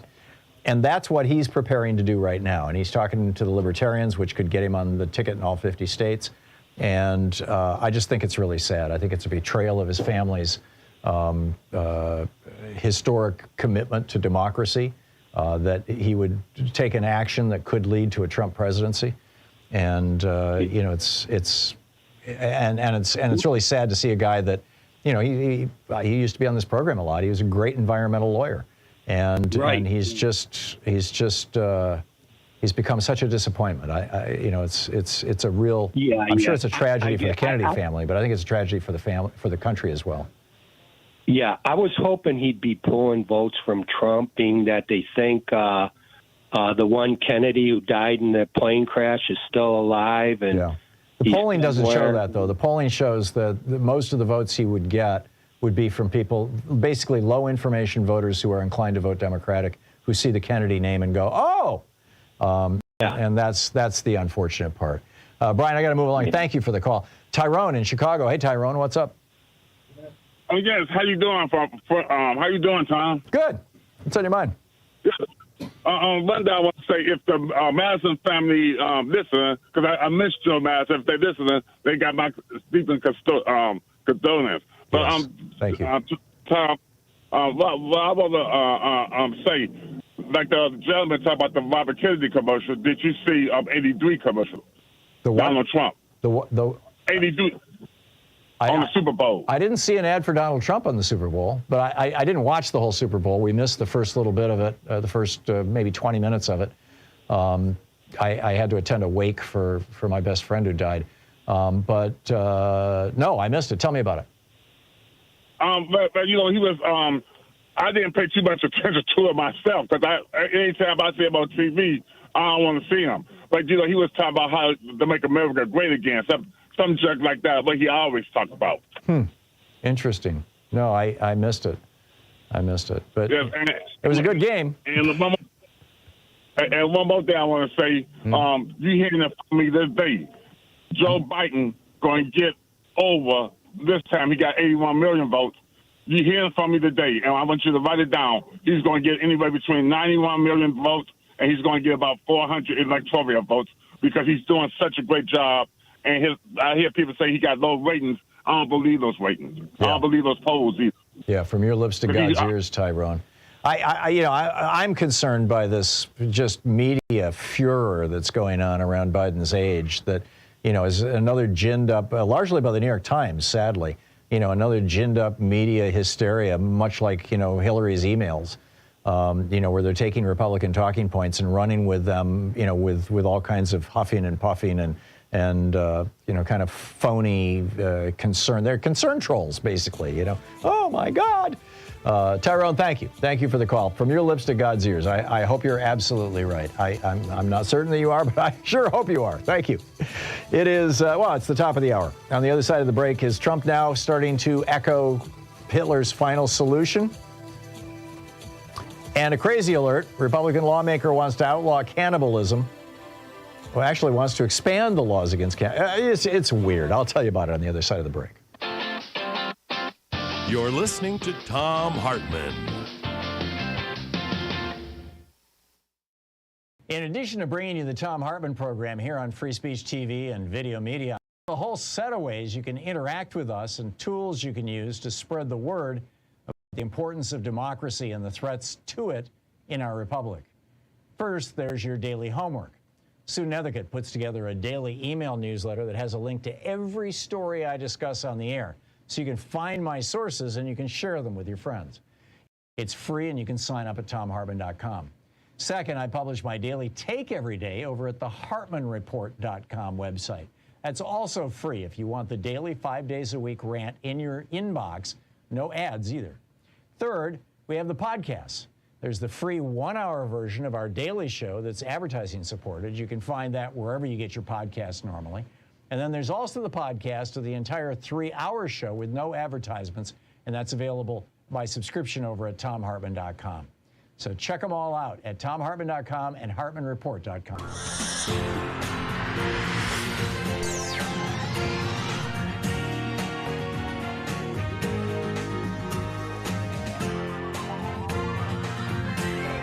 We say fight back!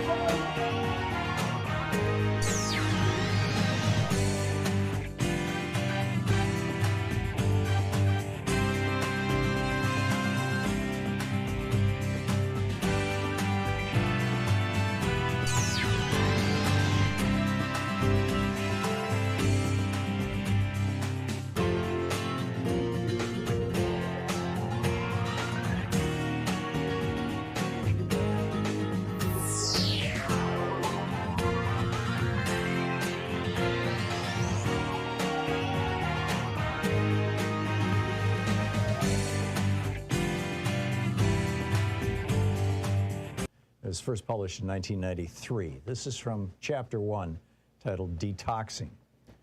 Today's revolutionary need is to detox ourselves from the old, stereotyped political formulas from 20 or 30 years ago, without which we cannot deal with neocolonialism. A while ago, I was watching a Malcolm X Day program, and the main speaker ended by militantly reciting Malcolm X's famous phrase, "the ballot or the bullet." Haven't you caught the same thing? X, most fresh of all thinkers, is being turned into the equivalent of Lenin or Mao's corpse on ceremonial display. For when X threw down that slogan a generation ago, it was then timely and on point. Black people were struggling for freedom against colonial conditions, and most had neither the ballot nor the bullet. The militant question was which would be picked up. Now the black nation is struggling for its life against neocolonial conditions, and new African people have lots of ballots and lots of bullets. Everywhere you have African city governments, African officials and African executives, African soldiers, African shooters, and African posses. You might say that the black nation is dying from too much ballots and bullets, but not radical enough truths, perhaps. Under colonialism, the oppressed were largely kept disarmed. Now it's all reversed. Imperialism as a neo-colonial system races not to disarm, which is hopeless in this age, but to arm the oppressed in its own way, whether it's posses or paratroopers, children included, naturally. Feminists say women should get self-defense. Does that threaten imperialism? Then why is Smith & Wesson making the Ladysmith, the .38 subnose specially sized for women? Is the government of white men doing anything to stop women from owning handguns? The ranks of white women who've done so are over 15 million and climbing. Be real. In the Ivory Coast and Somalia, men and boys in rags and bare feet have AK-47s and grenades. In New York and Los Angeles, kids too young for learner's permits got Raven 258 or a Deuce Deuce, or maybe even a Tech 9. What's the firepower of the old Black Liberation Army compared to the Crips in Compton or the Jamaica posses just in Flatbush? Get the Uzi is successful slang because it plays off reality we all know. More than a few new African children say personally they got to be more afraid of black people than white people. So how useful is the liberal left habit of playing low to the crowd with old anti-colonial rhetoric? It used to be that dissing the white man was a crime or close to it, dangerous for sure, like life-threatening if a black man or woman did it. Now it's so tame that Fox or ABC give it to us as a sitcom. There's even some college courses on how to diss the white man. He may not like it, but who cares? Imperialism doesn't care, that's for sure. Even white women are doing it now as a substitute for doing anything real. It's like running in place. As Rodney, the Guyanese revolutionary scholar, pointed out, it's counterproductive to solve the neo-colonial situation, or counterproductive to solving the neo-colonial situation. Revs still cling to the old ideas and ways, in part because we don't want to admit how ignorant we are now. This runs deeper, though. Anti-colonial politics are the culmination of 400 years of our struggle. They are the products of the best minds we had, of destroying old societies, of oppressed people challenging the world in uprisings, pushing farther and farther. These old views are already fully developed, well-honed. More than that, the old anti-colonial politics are developed in the most profound sense, in having been widely diffused and taken hold of by the oppressed, put to use already. So when Revs talk about that old talk, walk that old walk, it's not only familiar, but reassuring and to a certain degree popular. We all take for granted now that the anti-colonial consciousness and changes. It's become the normal. That's what's our due. A few years ago, Nelson Mandela was the most famous terrorist POW in the world. In 1990, when he made his triumphant visit here, he was not only greeted by massive crowds of well-wishers, but schools and churches throughout the black nation held special programs to honor him. City governments and the U.S. Congress itself had to organize welcomes for him.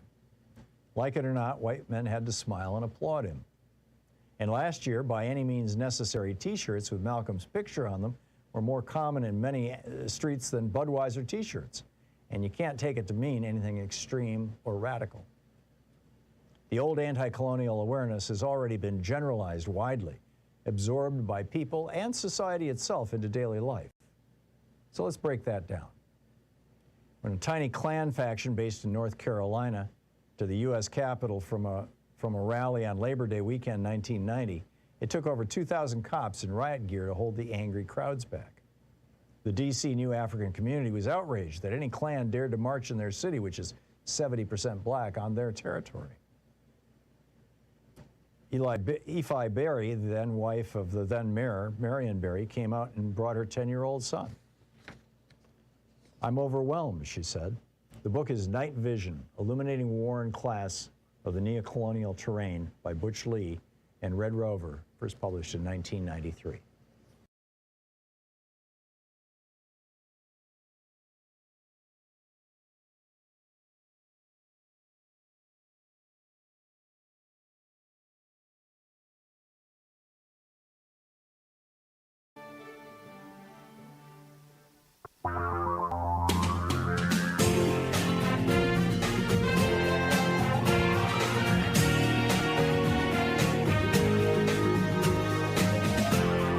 This is the Thom Hartmann Program. Trump echoing Hitler's final solution rhetoric. Mark Sumner writing about this over at Daily Kos, and it's a great piece. It's well worth reading. This, he says, this has become a tradition in American politics, the one where major media outlets fixate on some perceived flaw in a Democratic candidate while ignoring a Republican threatening to bring on an end of the Republic. And this time, Mark Sumner notes, with a side order of World War III. Trump spoke at an NRA event Friday night last week. And besides bragging that during his time at the White House, I did nothing to control guns in any way, right? He also promised a door-to-door effort to collect migrants and put millions of them in enormous detention camps within moments, that's a verbatim quote, within moments of taking office. He also said we don't know who they is, presumably the globalists that he says he's going to take out. Globalists is typically right-wing code language for Jews. He says they would change Pennsylvania's name, and he added he had personally witnessed a migrant stealing a refrigerator. Really? How do you do that? How do you steal a refrigerator? I don't know. Anyhow, the most frightening thing, I mean, Trump, maybe he's never seen a refrigerator. You know, he's lived a rich man's life. He's always had, cooks and chefs and people who bring the food to him, and probably never walks into the kitchen. I doubt he has any idea how much a refrigerator weighs. But Sumner points out the most frightening thing of all may be the complicit silence of the American press. And I think that this is, a really important point. And it's absolutely true. That, you go back to 11 days before the 2016 election, the front page of the New York Times, the top half, above the fold, was 3 stories about Hillary's emails because of James Comey's press conference. I mean, Comey's press conference sabotaged Hillary Clinton and handed the White House to Donald Trump, along with all of the, I believe it was over 100 million impressions. I'd have to go back and look at the exact numbers that were generated in social media by the Russian troll farms. But the national press just basically pretty much not talking about Trump and very much embracing this idea that there's something wrong with Biden, specifically his age. Justin Rosario, I think, one of the guys, anyhow, writing over at the Daily Banter, Ben Cohen's newsletter. Ben's been a guest on this program many times. Daily Banter is over on Substack also. Writing this morning about how he believes it's a plot that has been going on for years and years and years, that the media makes the most money when you have horse race elections. And so, they spend 6, 8, 9 months leading up to the election trying to lift the underdog, which is almost always a Republican, because Republican policies are just generally not all that popular. Cut taxes on billionaires, allow more poison and pollution in our water and air, give big corporations the permission to wipe out small businesses. I mean, just these Republican, privatize Social Security and Medicare. These policies just are not that popular. So, lifting up Donald Trump as opposed, or cutting down, actually, Hillary Clinton in 2016 was a major project of the New York Times, according to the Daily Banter. And I think it certainly looks that way. Mark Sumner points out Trump isn't promising a final solution to the Jewish problem, which is that was Hitler's line. Instead, he's promising, and his phrase is, a final battle rather than a final solution to, and I quote Donald Trump, to drive out the globalists, end quote. Well, again, globalists is one of the more common ways that people on the hard right refer to Jewish people, and Jewish businessmen in particular, politicians. He says, this is his stump speech. Donald Trump says this at the end of every one of his rallies now. It's, right out of the prompter. He says, with you at my side, we will demolish the deep state. Now, keep in mind, the deep state is our government. Donald Trump is promising he's going to take down the American government. He goes on to say, we will expel the warmongers. Well, who's that? I mean, Vladimir Putin is the only guy that I know of right now who is aggressively, actively trying to seize other countries. He's going after he's gone after Ukraine. In his long, rambling conversation with Tucker Carlson, repeatedly he talked about Poland in a way that suggests that he thinks that Poland should be next on his, in his sights. Anyhow, back to Trump. He says, we will drive out the globalists. Again, I ask, who's he talking about? He says, we will cast out the communists. I did this years ago on this program. This was the last time somebody was talking about the communists. I think it was during the Bush administration. And so I got the president of the Communist Party of the United States on this program. If you've been listening for a while, I mean, this is like 15 years ago or more. And I was like, so you're the president of the communists, the head of the Communist Party USA. He's like, yep, we're doing well. And I said, well, how many members do you have? And he says, well, I think we're up to, what was the number, Sean? Like 3,000? 3,500, something like that? Yeah, maybe 35,000. It was some pathetic number, right? I mean, there's no communists left in America. You've got, you got a few people who call themselves Marxists, maybe, but, they're not really even communists. So anyhow, this is just Trump. We're going to cast out the communists. He goes on to say, we will throw off the political class that hates our country. Oh, really? You're going to get rid of the Republican Party? He says, we will beat the Democrats. Right, we'll see. He says, we will rout the fake news media. Yes, he has promised that people like me will end up in prison or in one of his concentration camps if he becomes president. And I'm taking it as word for it. If Donald Trump gets elected president in November of this year, Louise and I are going to have some really serious decisions to make. It's and I think everybody in the media is. Do we flee the country or not? Now, I'm saying that half tongue in cheek. I intend to stay and fight and continue speaking, but the media did not fare well. I mean, reporters in Hungary found themselves in jail after Viktor Orban took over. Reporters in Russia are in prison right now. Reporters in the Philippines were taken down when Duterte came to power. Reporters in Brazil, Jair Bolsonaro, put them in jail. So he says he's going to do that. He says we will expose and appropriately deal with the rhinos, the Republicans in name only. Appropriately deal with? I mean, this is authoritarian 101. We will evict Joe Biden from the White House. Well, I suppose you could say that's political, over-the-top political rhetoric. And then he goes on to say, and we will liberate America from these villains and scoundrels once and for all. Once and for all? Really? You're going to eliminate us? Yeah, that is what Hitler was saying he was going to do. He had a final solution. Trump has a final battle. As Mark Sumner points out, these are not some random one-off firing of Trump's jagged synapses. This is his standard closing. This is his promise to the nation. And Mark goes on to say there is a word for what Trump is promising when he says he wants to expel, drive out, cast out, throw off, rout, and evict. That word is pogrom. And then, to compound that, he comes out the following day on Saturday and says he wants to let Russia do whatever the hell they want with NATO countries. But still, after this speech on Friday night, literally echoing Hitler,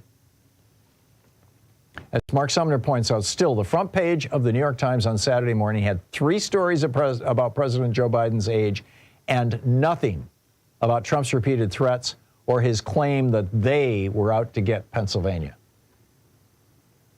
You got Lindsey Graham saying, give me a break. I mean, it's Trump, right? Don't pay attention to what he says. Marco Rubio, I have zero concern.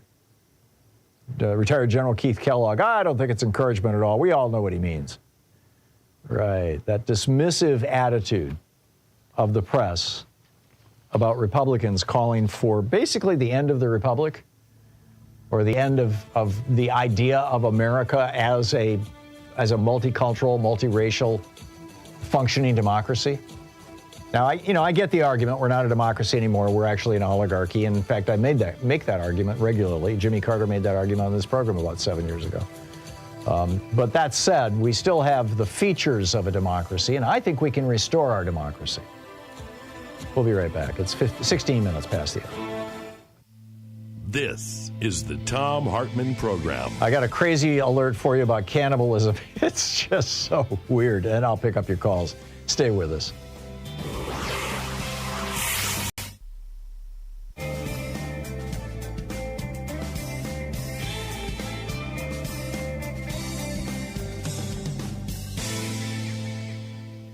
And welcome back. Steve in Lake Elsinore, California. Hey, Steve, what's on your mind today? Hey, Thom, I know how you're always telling people to think globally and act locally. And I called you a couple of weeks ago to let you know what I'm doing here. I'm working on a bike program called Vision Zero. And It's basically trying to get 0 deaths on the highway, especially with, of course, bicycles and pedestrians. But here's the thing, and the reason I called today. You know that saying in the Civil Rights Bill or movement, first they laugh at you, then they ignore you, then they fight you, and then you win. Yeah, that was from Gandhi, actually. It's a quote from Mahatma Gandhi. Thank you for confirming that. I didn't know the source. But anyway, the reason I called is that I'm at the ignore you stage, and I'm getting a little frustrated. I've made more than 50 phone calls to representatives. I even called Mark Pocan's office to try and get interested in it. I've been to the half a dozen city council meetings. I'm getting the call from the city now. Someone tells me they probably have a memo that I'm some kind of nutcase, and I don't know. Maybe I do come off like that. But I'm vehement about it. I had a good friend of mine. Her son was killed on this particular road that I'm trying to get fixed. And I almost got killed about 2 months ago on the same road, literally almost the highway. And if that wasn't bad enough, my wife last Thursday almost killed a homeless person as she was driving home because the roads are so bad and there's no lights. And, you know, so here's what I'm doing. You know, so I just called you to maybe get a little bit of a, you know, maybe I'm doing the right thing or maybe I quit, you know, wasting my time. I've even considered filing a complaint. That's my next step is there's apparently some kind of way I can make a complaint against the city that I can maybe get them to pay a little bit more close attention to what I'm trying to do. So anyway, that's why I called, Tom. I need your inspiration. Okay, you know the old saying, you catch more flies with honey than with vinegar. I know that. I would encourage you to present this to politicians as ways that they can become more popular rather than as ways they can avoid a complaint from you.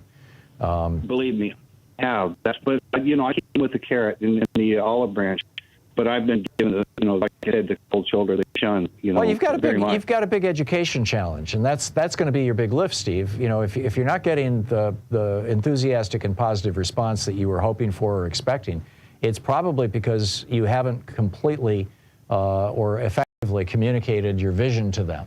They're not seeing what you're seeing. They're not hearing what you're saying.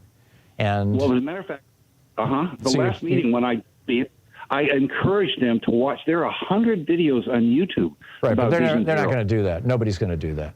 I know, but people just don't have time. But that's why you have to take those 100 videos on YouTube and turn them into your presentation. And it's got to be, you know, a 2 or 3 minute presentation if you're going to, you know, speak in public. And so you've got to come up with the really compelling reasons why this is so important, and you know, positive reasons as well as avoiding negatives. You know, I consider. Matter of fact, here's my next plan. I'm going to buy a YouTube camera, and I'm going to mount it on my bike, and I'm just going to do a bike ride, and I'm going to stop it. That's a great idea. And you know, and maybe not just YouTube, maybe YouTube and TikTok and Instagram or, you know, whatever. I mean, yeah, you know, generate your own media, absolutely. But there's no easy answer here, Steve. And usually when you successfully create change, it takes time. So just persist, keep at it, and don't give up, and be friendly with folks. You know, don't threaten them. Try to help them. Steve, I got to run, but thank you for the call.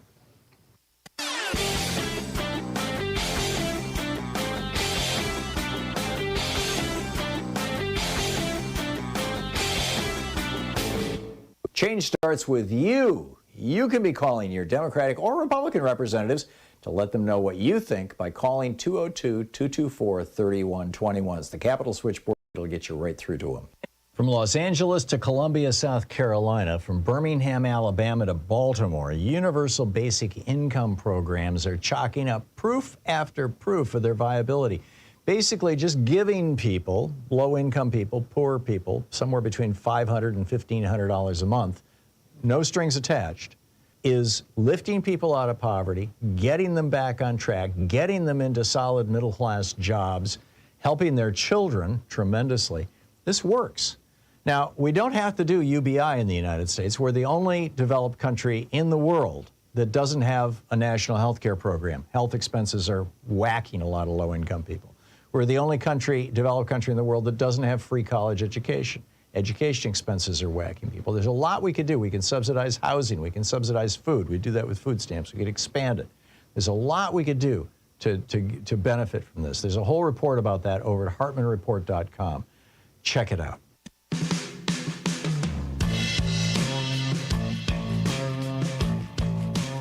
Welcome back. 22 minutes past the hour. So strange things going on in Idaho, the state next door to us.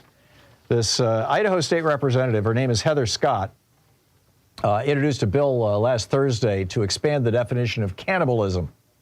Now, it turns out Idaho is the only state in the union that already explicitly outlaws cannibalism. You would think that this would not be a problem. Before you eat somebody, you have to kill them, presumably. So usually the murder laws take care of, things like cannibalism. But she's quite concerned about this. And she's the Idaho Freedom Caucus's co-chair. So, of course, she's going to be a little wacky, right? That just tells you right off the top. And but what got her going was she was on a plane and she watched a video clip on this TV show on the plane where people were being fed sausage, and then after they ate the sausage, they were told that it was made from human body parts. And they would start barfing and stuff and freaking out. And it was just a prank show. I mean, nobody was actually eating humans. But she saw this on a plane, and she got all bent out of shape about it. And then she discovered that, and in 2017, she had claimed that the only way women in the House of Representatives in Idaho could get any kind of leadership position was to, quote, spread their legs. And she also wanted to get the Bible taught in schools and Sharia law outlawed. But so that was number one. And then number two, she said that the second reason why she wanted to expand the definition of cannibalism in the Idaho state law is, and this is a quote from her. She said, quote, "In 2019, I heard that Washington State was starting to do human composting, and that disturbed me." Right.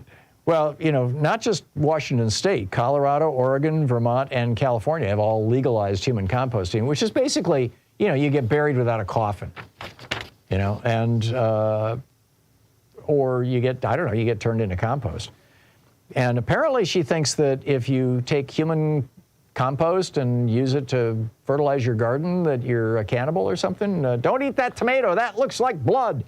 Or anyway, what can you do? It's Idaho, and they're, it's the Freedom Caucus. It's Republicans. All right, let's pick up your calls and see what's on your mind today.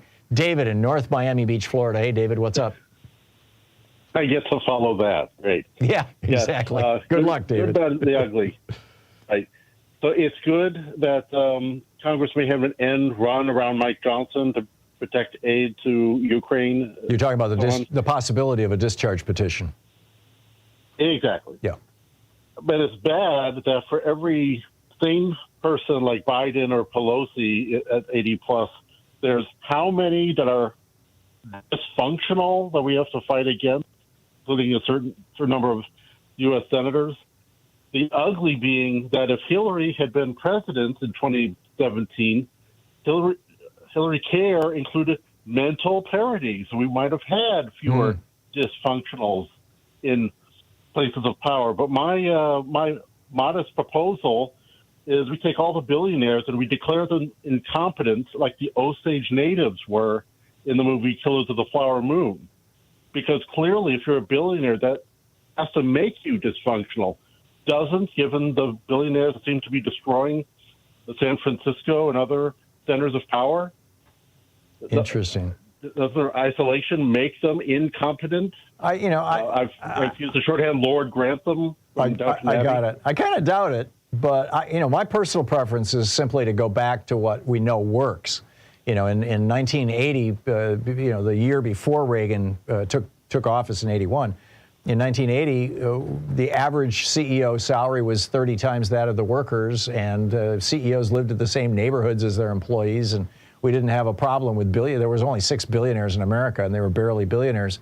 But Reagan's reinvention of our tax code has led to this massive shift in wealth in the United States, where we've gone from 2/3 of us being in the middle class to about 43% of us being in the middle class. And the billionaire class basically taking over the country, certainly taking over the politics of the country. So I would say tax them, bring back the 74% top tax rate. Billionaires will be hired by them. Yeah, yeah. It's interesting. It's I am a fan of the no billionaire movement. In fact, at one time I had the no billionaire website, but I abandoned it. But I get it. I'm with you. If you can't get by on $1 billion, hell, if you can't get by on $100 million, you got a problem. You're listening to the Thom Hartmann Program. Call 202-808-9925. And your country has a problem, too. We'll be back with your calls right after this. Stay with us.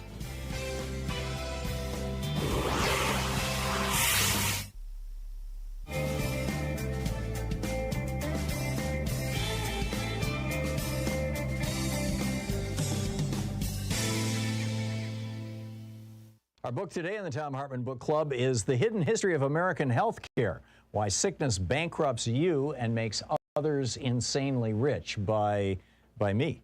I wrote this book. This is from the introduction, the title, How a Single-Payer Healthcare Systems Helps Stop COVID-19.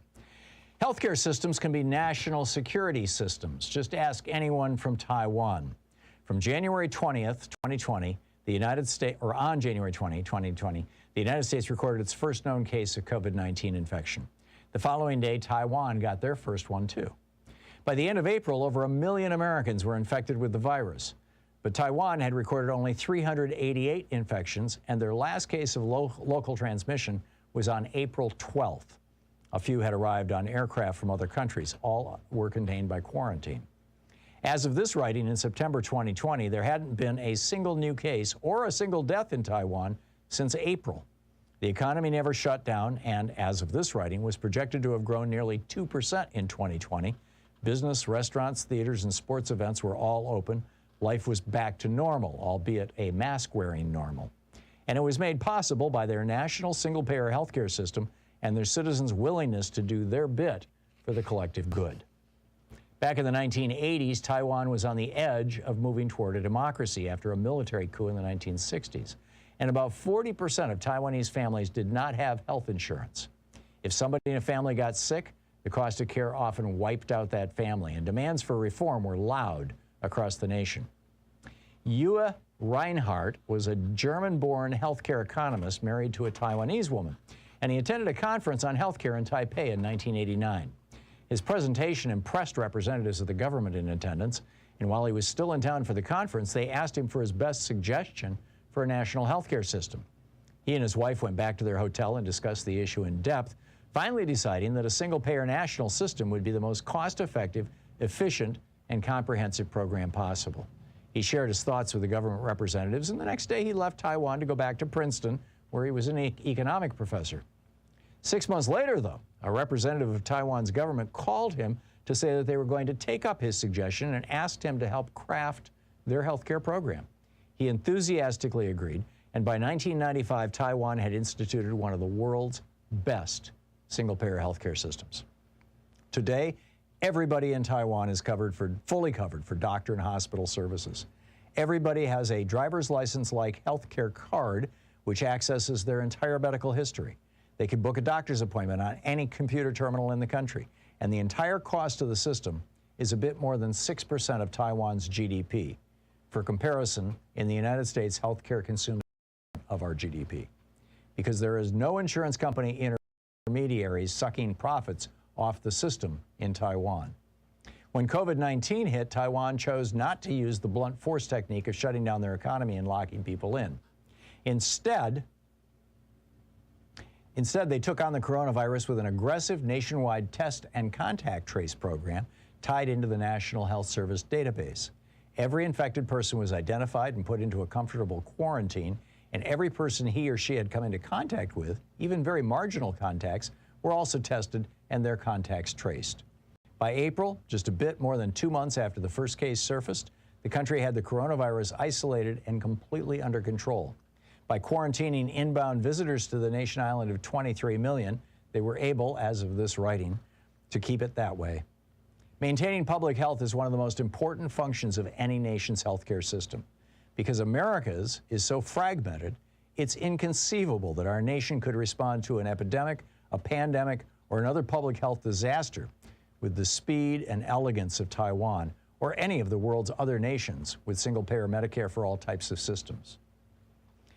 It's like Stockholm Syndrome, a friend who's a psychotherapist said, describing the way that Americans have clung for more than 5 generations to a for-profit health insurance system, while the rest of the world figured out how to provide health care to all their citizens at a much lower price. People know it and have become familiar with it, she added. They just can't imagine anything else. It's probably the largest con job ever perpetrated on the American people, one that has cost trillions of dollars and millions of lives. It's been going on since the 1940s. If it were a scientific experiment, it would have been shut down by the ethics review panels generations ago. This experiment in providing health care via a for-profit insurance system has led to the deaths of more Americans than we lost in World War II. Every year, over 500,000 Americans go bankrupt, often losing everything they've worked their entire lives for because somebody in their family got sick. That's 500,000 families a year, every year, for the past few decades. And the coronavirus, of course, has only made things worse. Perhaps most galling, this massive ripoff is costing our entire nation and each of us individually a fortune.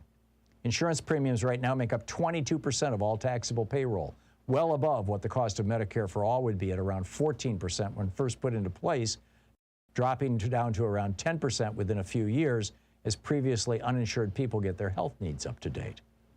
As the health insurance, drug, and hospital parasites push their suckers deeper and deeper into our body politic, spending on health care by 25% between 2000 and 2014. The book, The Hidden History of American Health Care by Thom Hartmann.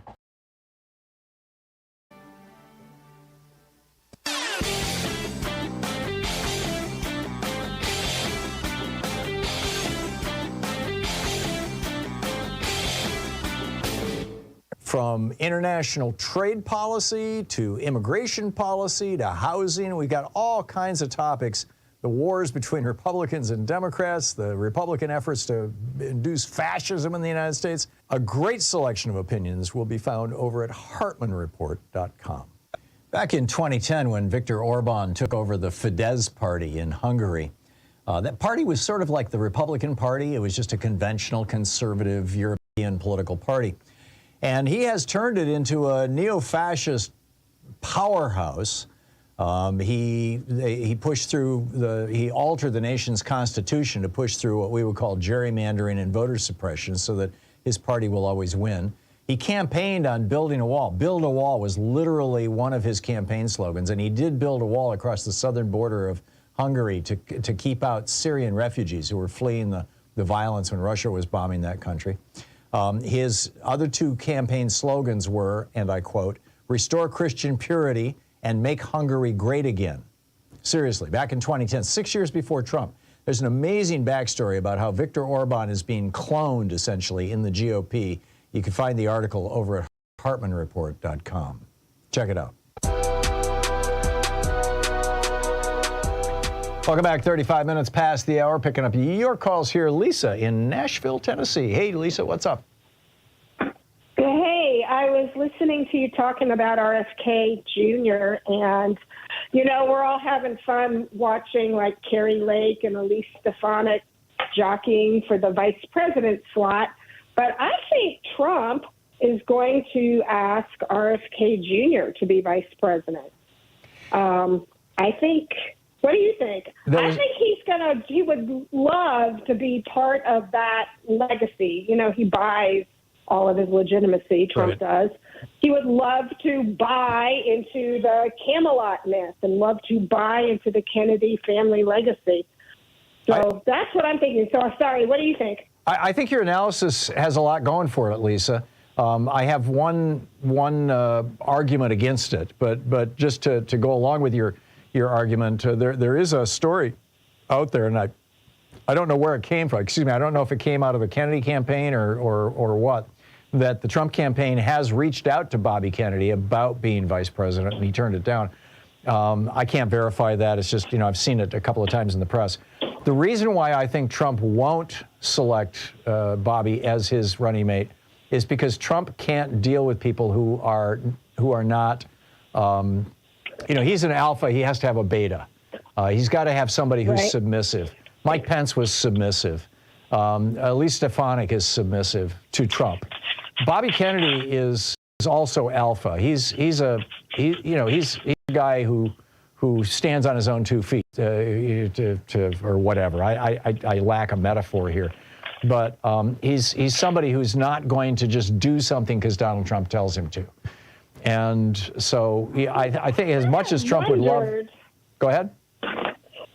Well, because I'm thinking with all of Bobby's anti-vax stuff and just the fact that his campaign is being financed by, you know, primarily Republicans, kind of made me wonder, maybe he is, you know, just arrogant enough to think that he can tame the bear or tame the beast or not succumb to pressure. Yeah. But I'm kind of wondering how much, you know, kind of that kind of fortitude he actually does have.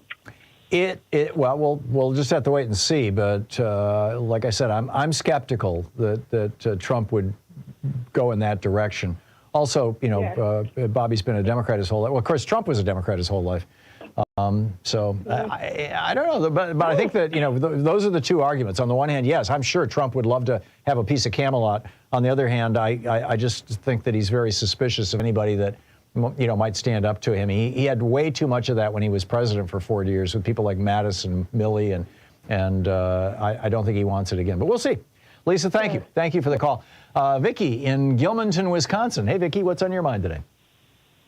Well, personally, I think all billionaires are mentally ill, but I'll go on with my listening to Lawrence O'Donnell last night saying that Joe Biden at his worst is better than Trump at his very best. And he pointed out Franklin Delano Roosevelt and what he did, being suffering from polio and being very, very sick, and all the things that he did. Well, he was very ill and near death. And Dwight Eisenhower, who suffered from a heart attack before he took office, it took him like 3 months to take over office, and all that he did. Right, and he had another heart attack in '59 too. He put Nixon in charge for a short while.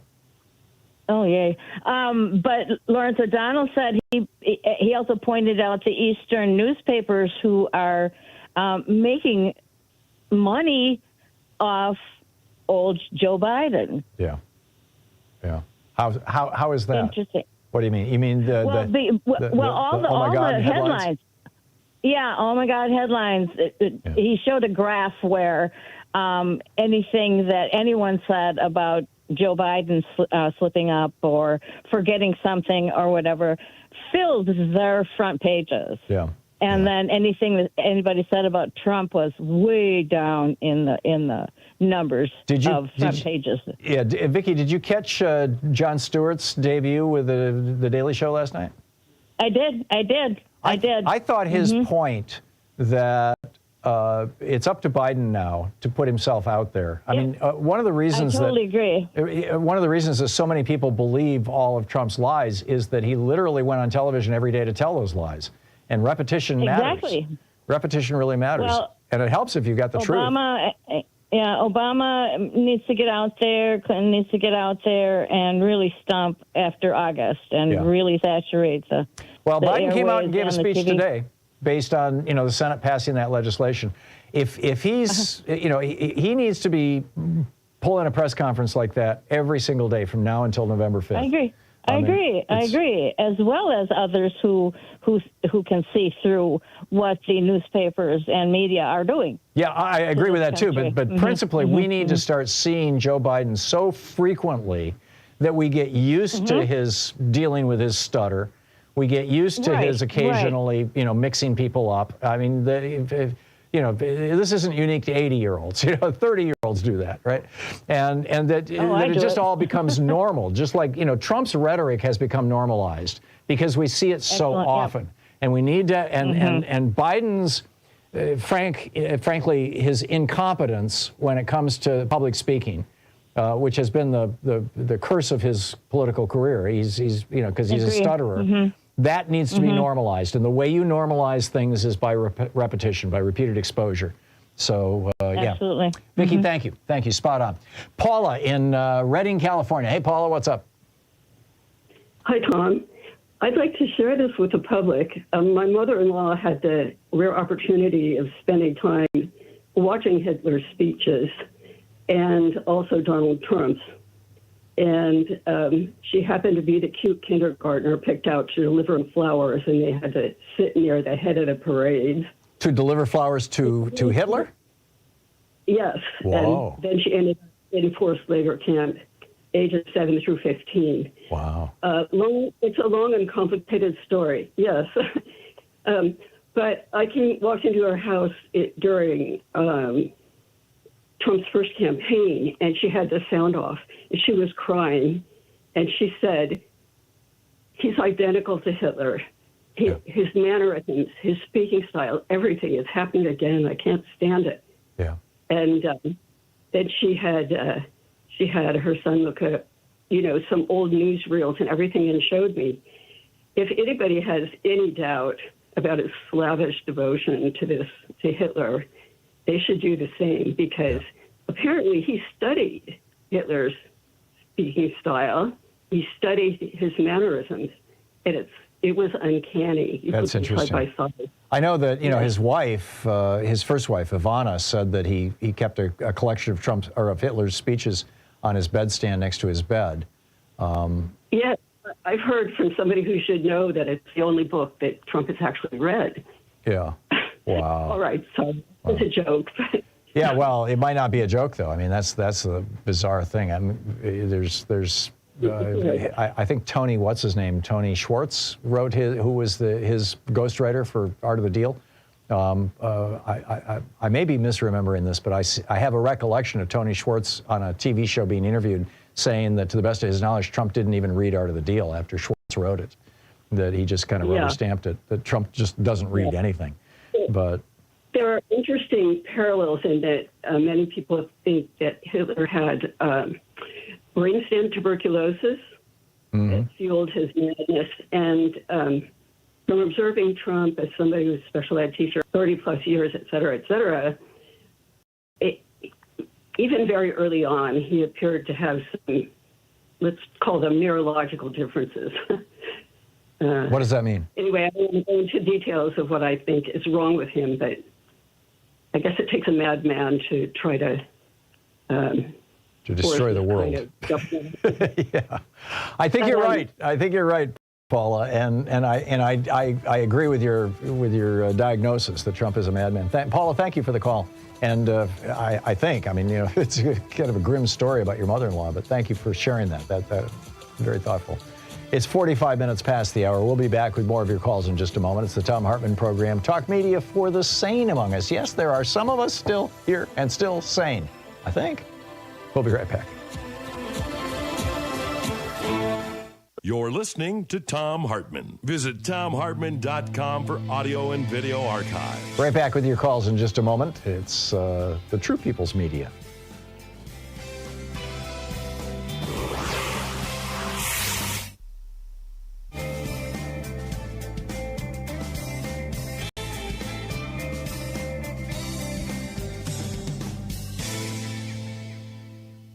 And welcome back. Ed in Erie, Michigan. Hey, Ed, what's on your mind today? Hey, Tom. All this about this isn't Ronald Reagan's party, and that's a bunch of bull, man.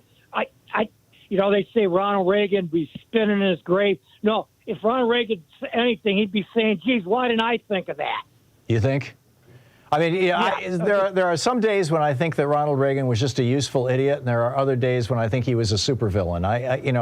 I've gone back and forth on this for years and years. I sort of got to know his son, Ron, when we were both on Air America together. We were on the Air America cruise. We used to do speaking gigs together. And the sense I got from Ron was that his dad was the well-intentioned guy who was basically indoctrinated by Nancy's father who said, hey, if you change your politics, stop being a union guy, stop being a Democrat, come on over to the Republican side. We'll make you wealthy, we'll make you rich, and you'll be doing good things for the country. That Reagan actually thought he was doing good. I don't know. Yeah, I don't think anybody starts out doing things that they know are going to hurt other people. Even the racism, Ronald Reagan's racism, Philadelphia, Mississippi, using them as a that's campaign, a good point. That's a good point. Welfare queens. I mean, you could argue that it was his campaign advisors who told him to do that rather than him, and that maybe he didn't even realize the significance of it. But I doubt that. I think it's clearly he was a racist. I mean, his comments calling black people monkeys and his Reagan on multiple occasions, betrayed his racism. So yeah, you can go on and on about his racism, right? That's just. But as far as the Russia thing, that's the only thing I can't. I mean, but if you'd have told Ronald Reagan you could be a dictator, I think he would have bought into that. Yeah, I don't know, but it doesn't matter. I mean, the big question is. Well, it's like Michael Steele. You got to see, and you ever see that picture when he's in his home studio, just above his right shoulder when he's at home, not when he's at, there's a picture of Reagan standing next to a podium there, looking like a god. He's not standing behind the podium, and Reagan's standing like a god. It's like Michael Steele. He just talks out of two sides of his mouth, man. With this Reagan, but Reagan's a hero thing, but he's not Trump. No, I don't see a whole lot of difference. Maybe you're right, like you say. You knew his son. I don't know. Yeah. Well, I never met Ronald Reagan. And I was very, very opposed to him back in the 80s when he was running for president and when he was president. Well, I'm a retired auto worker, so yeah. Yeah, he was the union buster's union buster. He also. I was a young man in 1980, Tom. I've told you this before on phone calls, running around with my hair on fire at the old Jeep plant when he fired Patco, okay? Yeah. And we were hearing all these rumors that the Teamsters were going to park the trucks and all this. Nothing ever happened. Yeah. Okay. Yeah. Nothing ever happened. No, Reagan won that one. I mean, he destroyed the union movement. A third of us were unionized when Reagan came into office, and by the time... Well, that's what he got on my poop list. Yeah. Okay, that's when he got on my poop list. I got it. Yeah. I got it, Ed. And thanks for cleaning it up. Ed, good talking to you. It's 49 minutes past the hour. We'll be back with more of your calls in just a moment. Stay with us.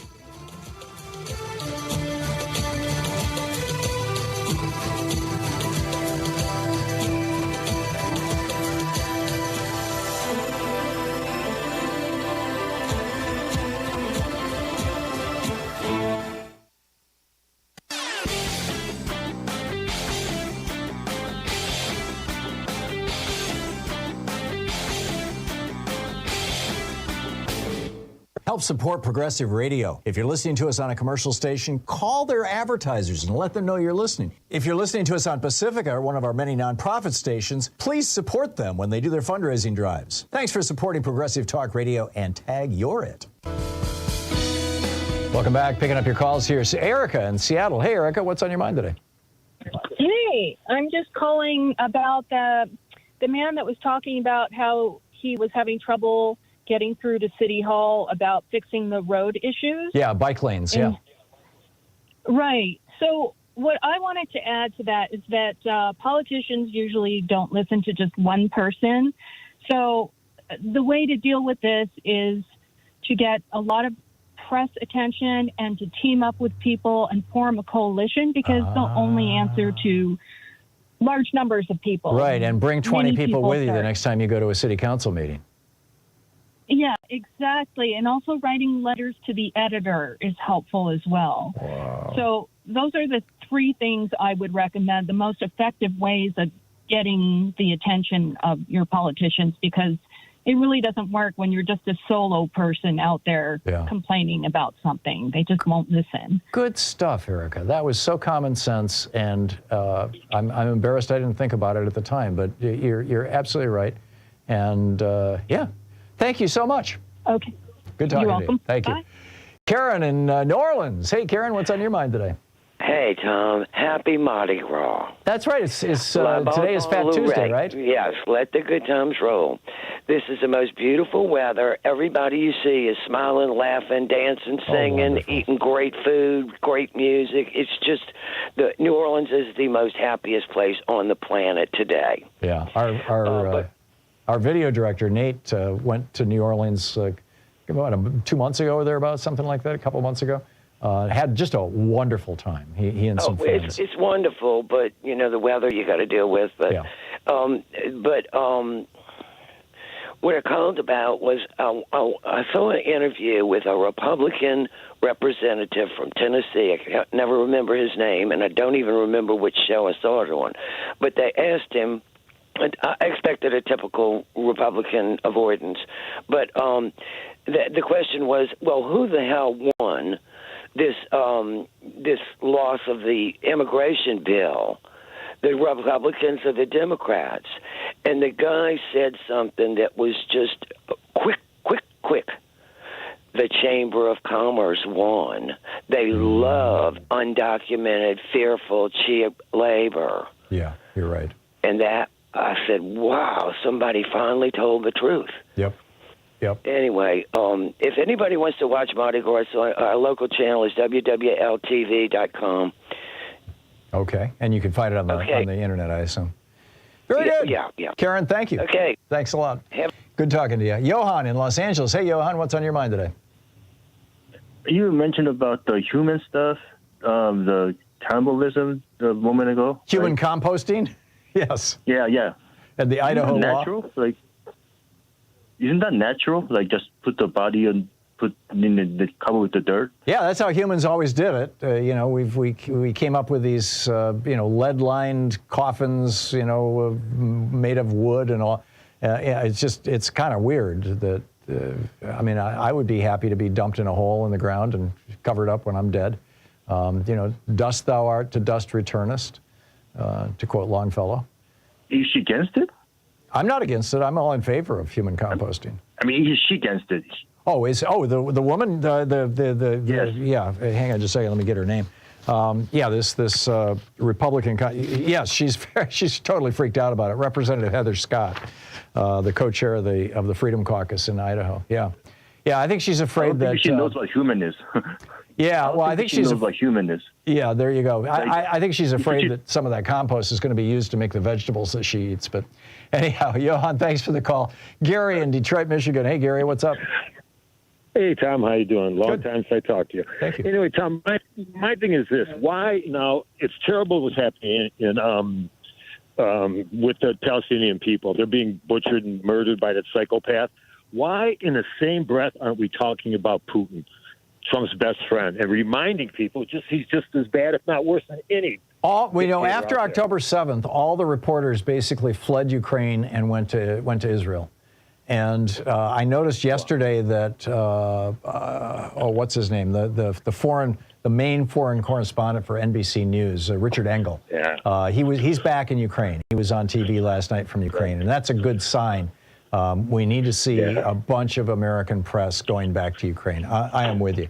Gary, thank you for that. Yeah. Rick in Newberg, Oregon. Hey, Rick, what's up?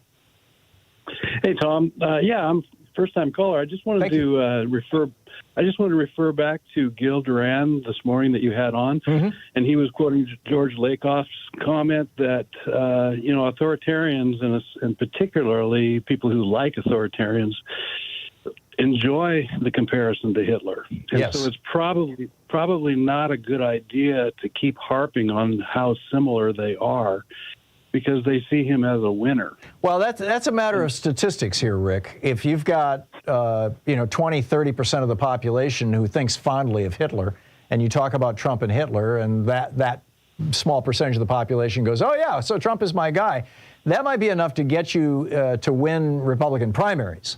But you're not going to win a general election with that. I guarantee you 50% of the American public doesn't think well of Hitler. Yeah, that's probably true. An election can be won and lost on the margins. And so I think it's probably a good idea to say, let's vote for a winner instead of somebody who's identifying with a loser. I think we need both. Anyway, that's just we need to give people a positive reason to vote for Biden, and we also need to tell them the dangers of voting for Trump. But yeah, I get your point. Rick, thank you very much. Anyway, thanks for the call. Thanks a lot. I'm sorry, I'm out of time. I got to run. Thanks for being with us today. We'll be back tomorrow, same time, same bat time, same bat channel. In the meantime, don't forget, democracy is not a spectator sport. It requires all of us, and that includes you. So get out there, get active, tag, you're it. We'll see you tomorrow. Have a great afternoon. We'll catch up with you tomorrow.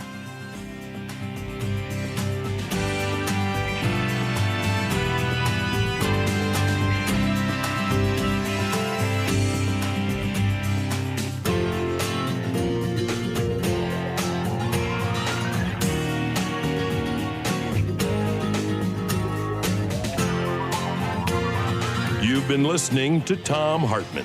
For audio and video archives, visit thomhartmann.com.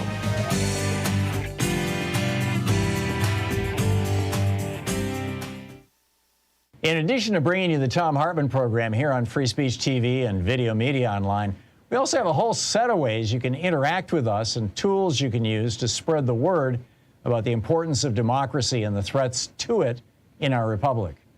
First, there's your daily homework. Sue Nethercutt puts together a daily email newsletter that has a link to every story I discuss on the air, so you can find my sources and you can share them with your friends. It's free and you can sign up at thomhartmann.com. Second, I publish my daily take every day over at the hartmannreport.com website. That's also free if you want the daily 5 days a week rant in your inbox. No ads either. Third, we have the podcasts. There's the free 1-hour version of our daily show that's advertising supported. You can find that wherever you get your podcasts normally. And then there's also the podcast of the entire 3-hour show with no advertisements, and that's available by subscription over at thomhartmann.com. So check them all out at thomhartmann.com and hartmannreport.com.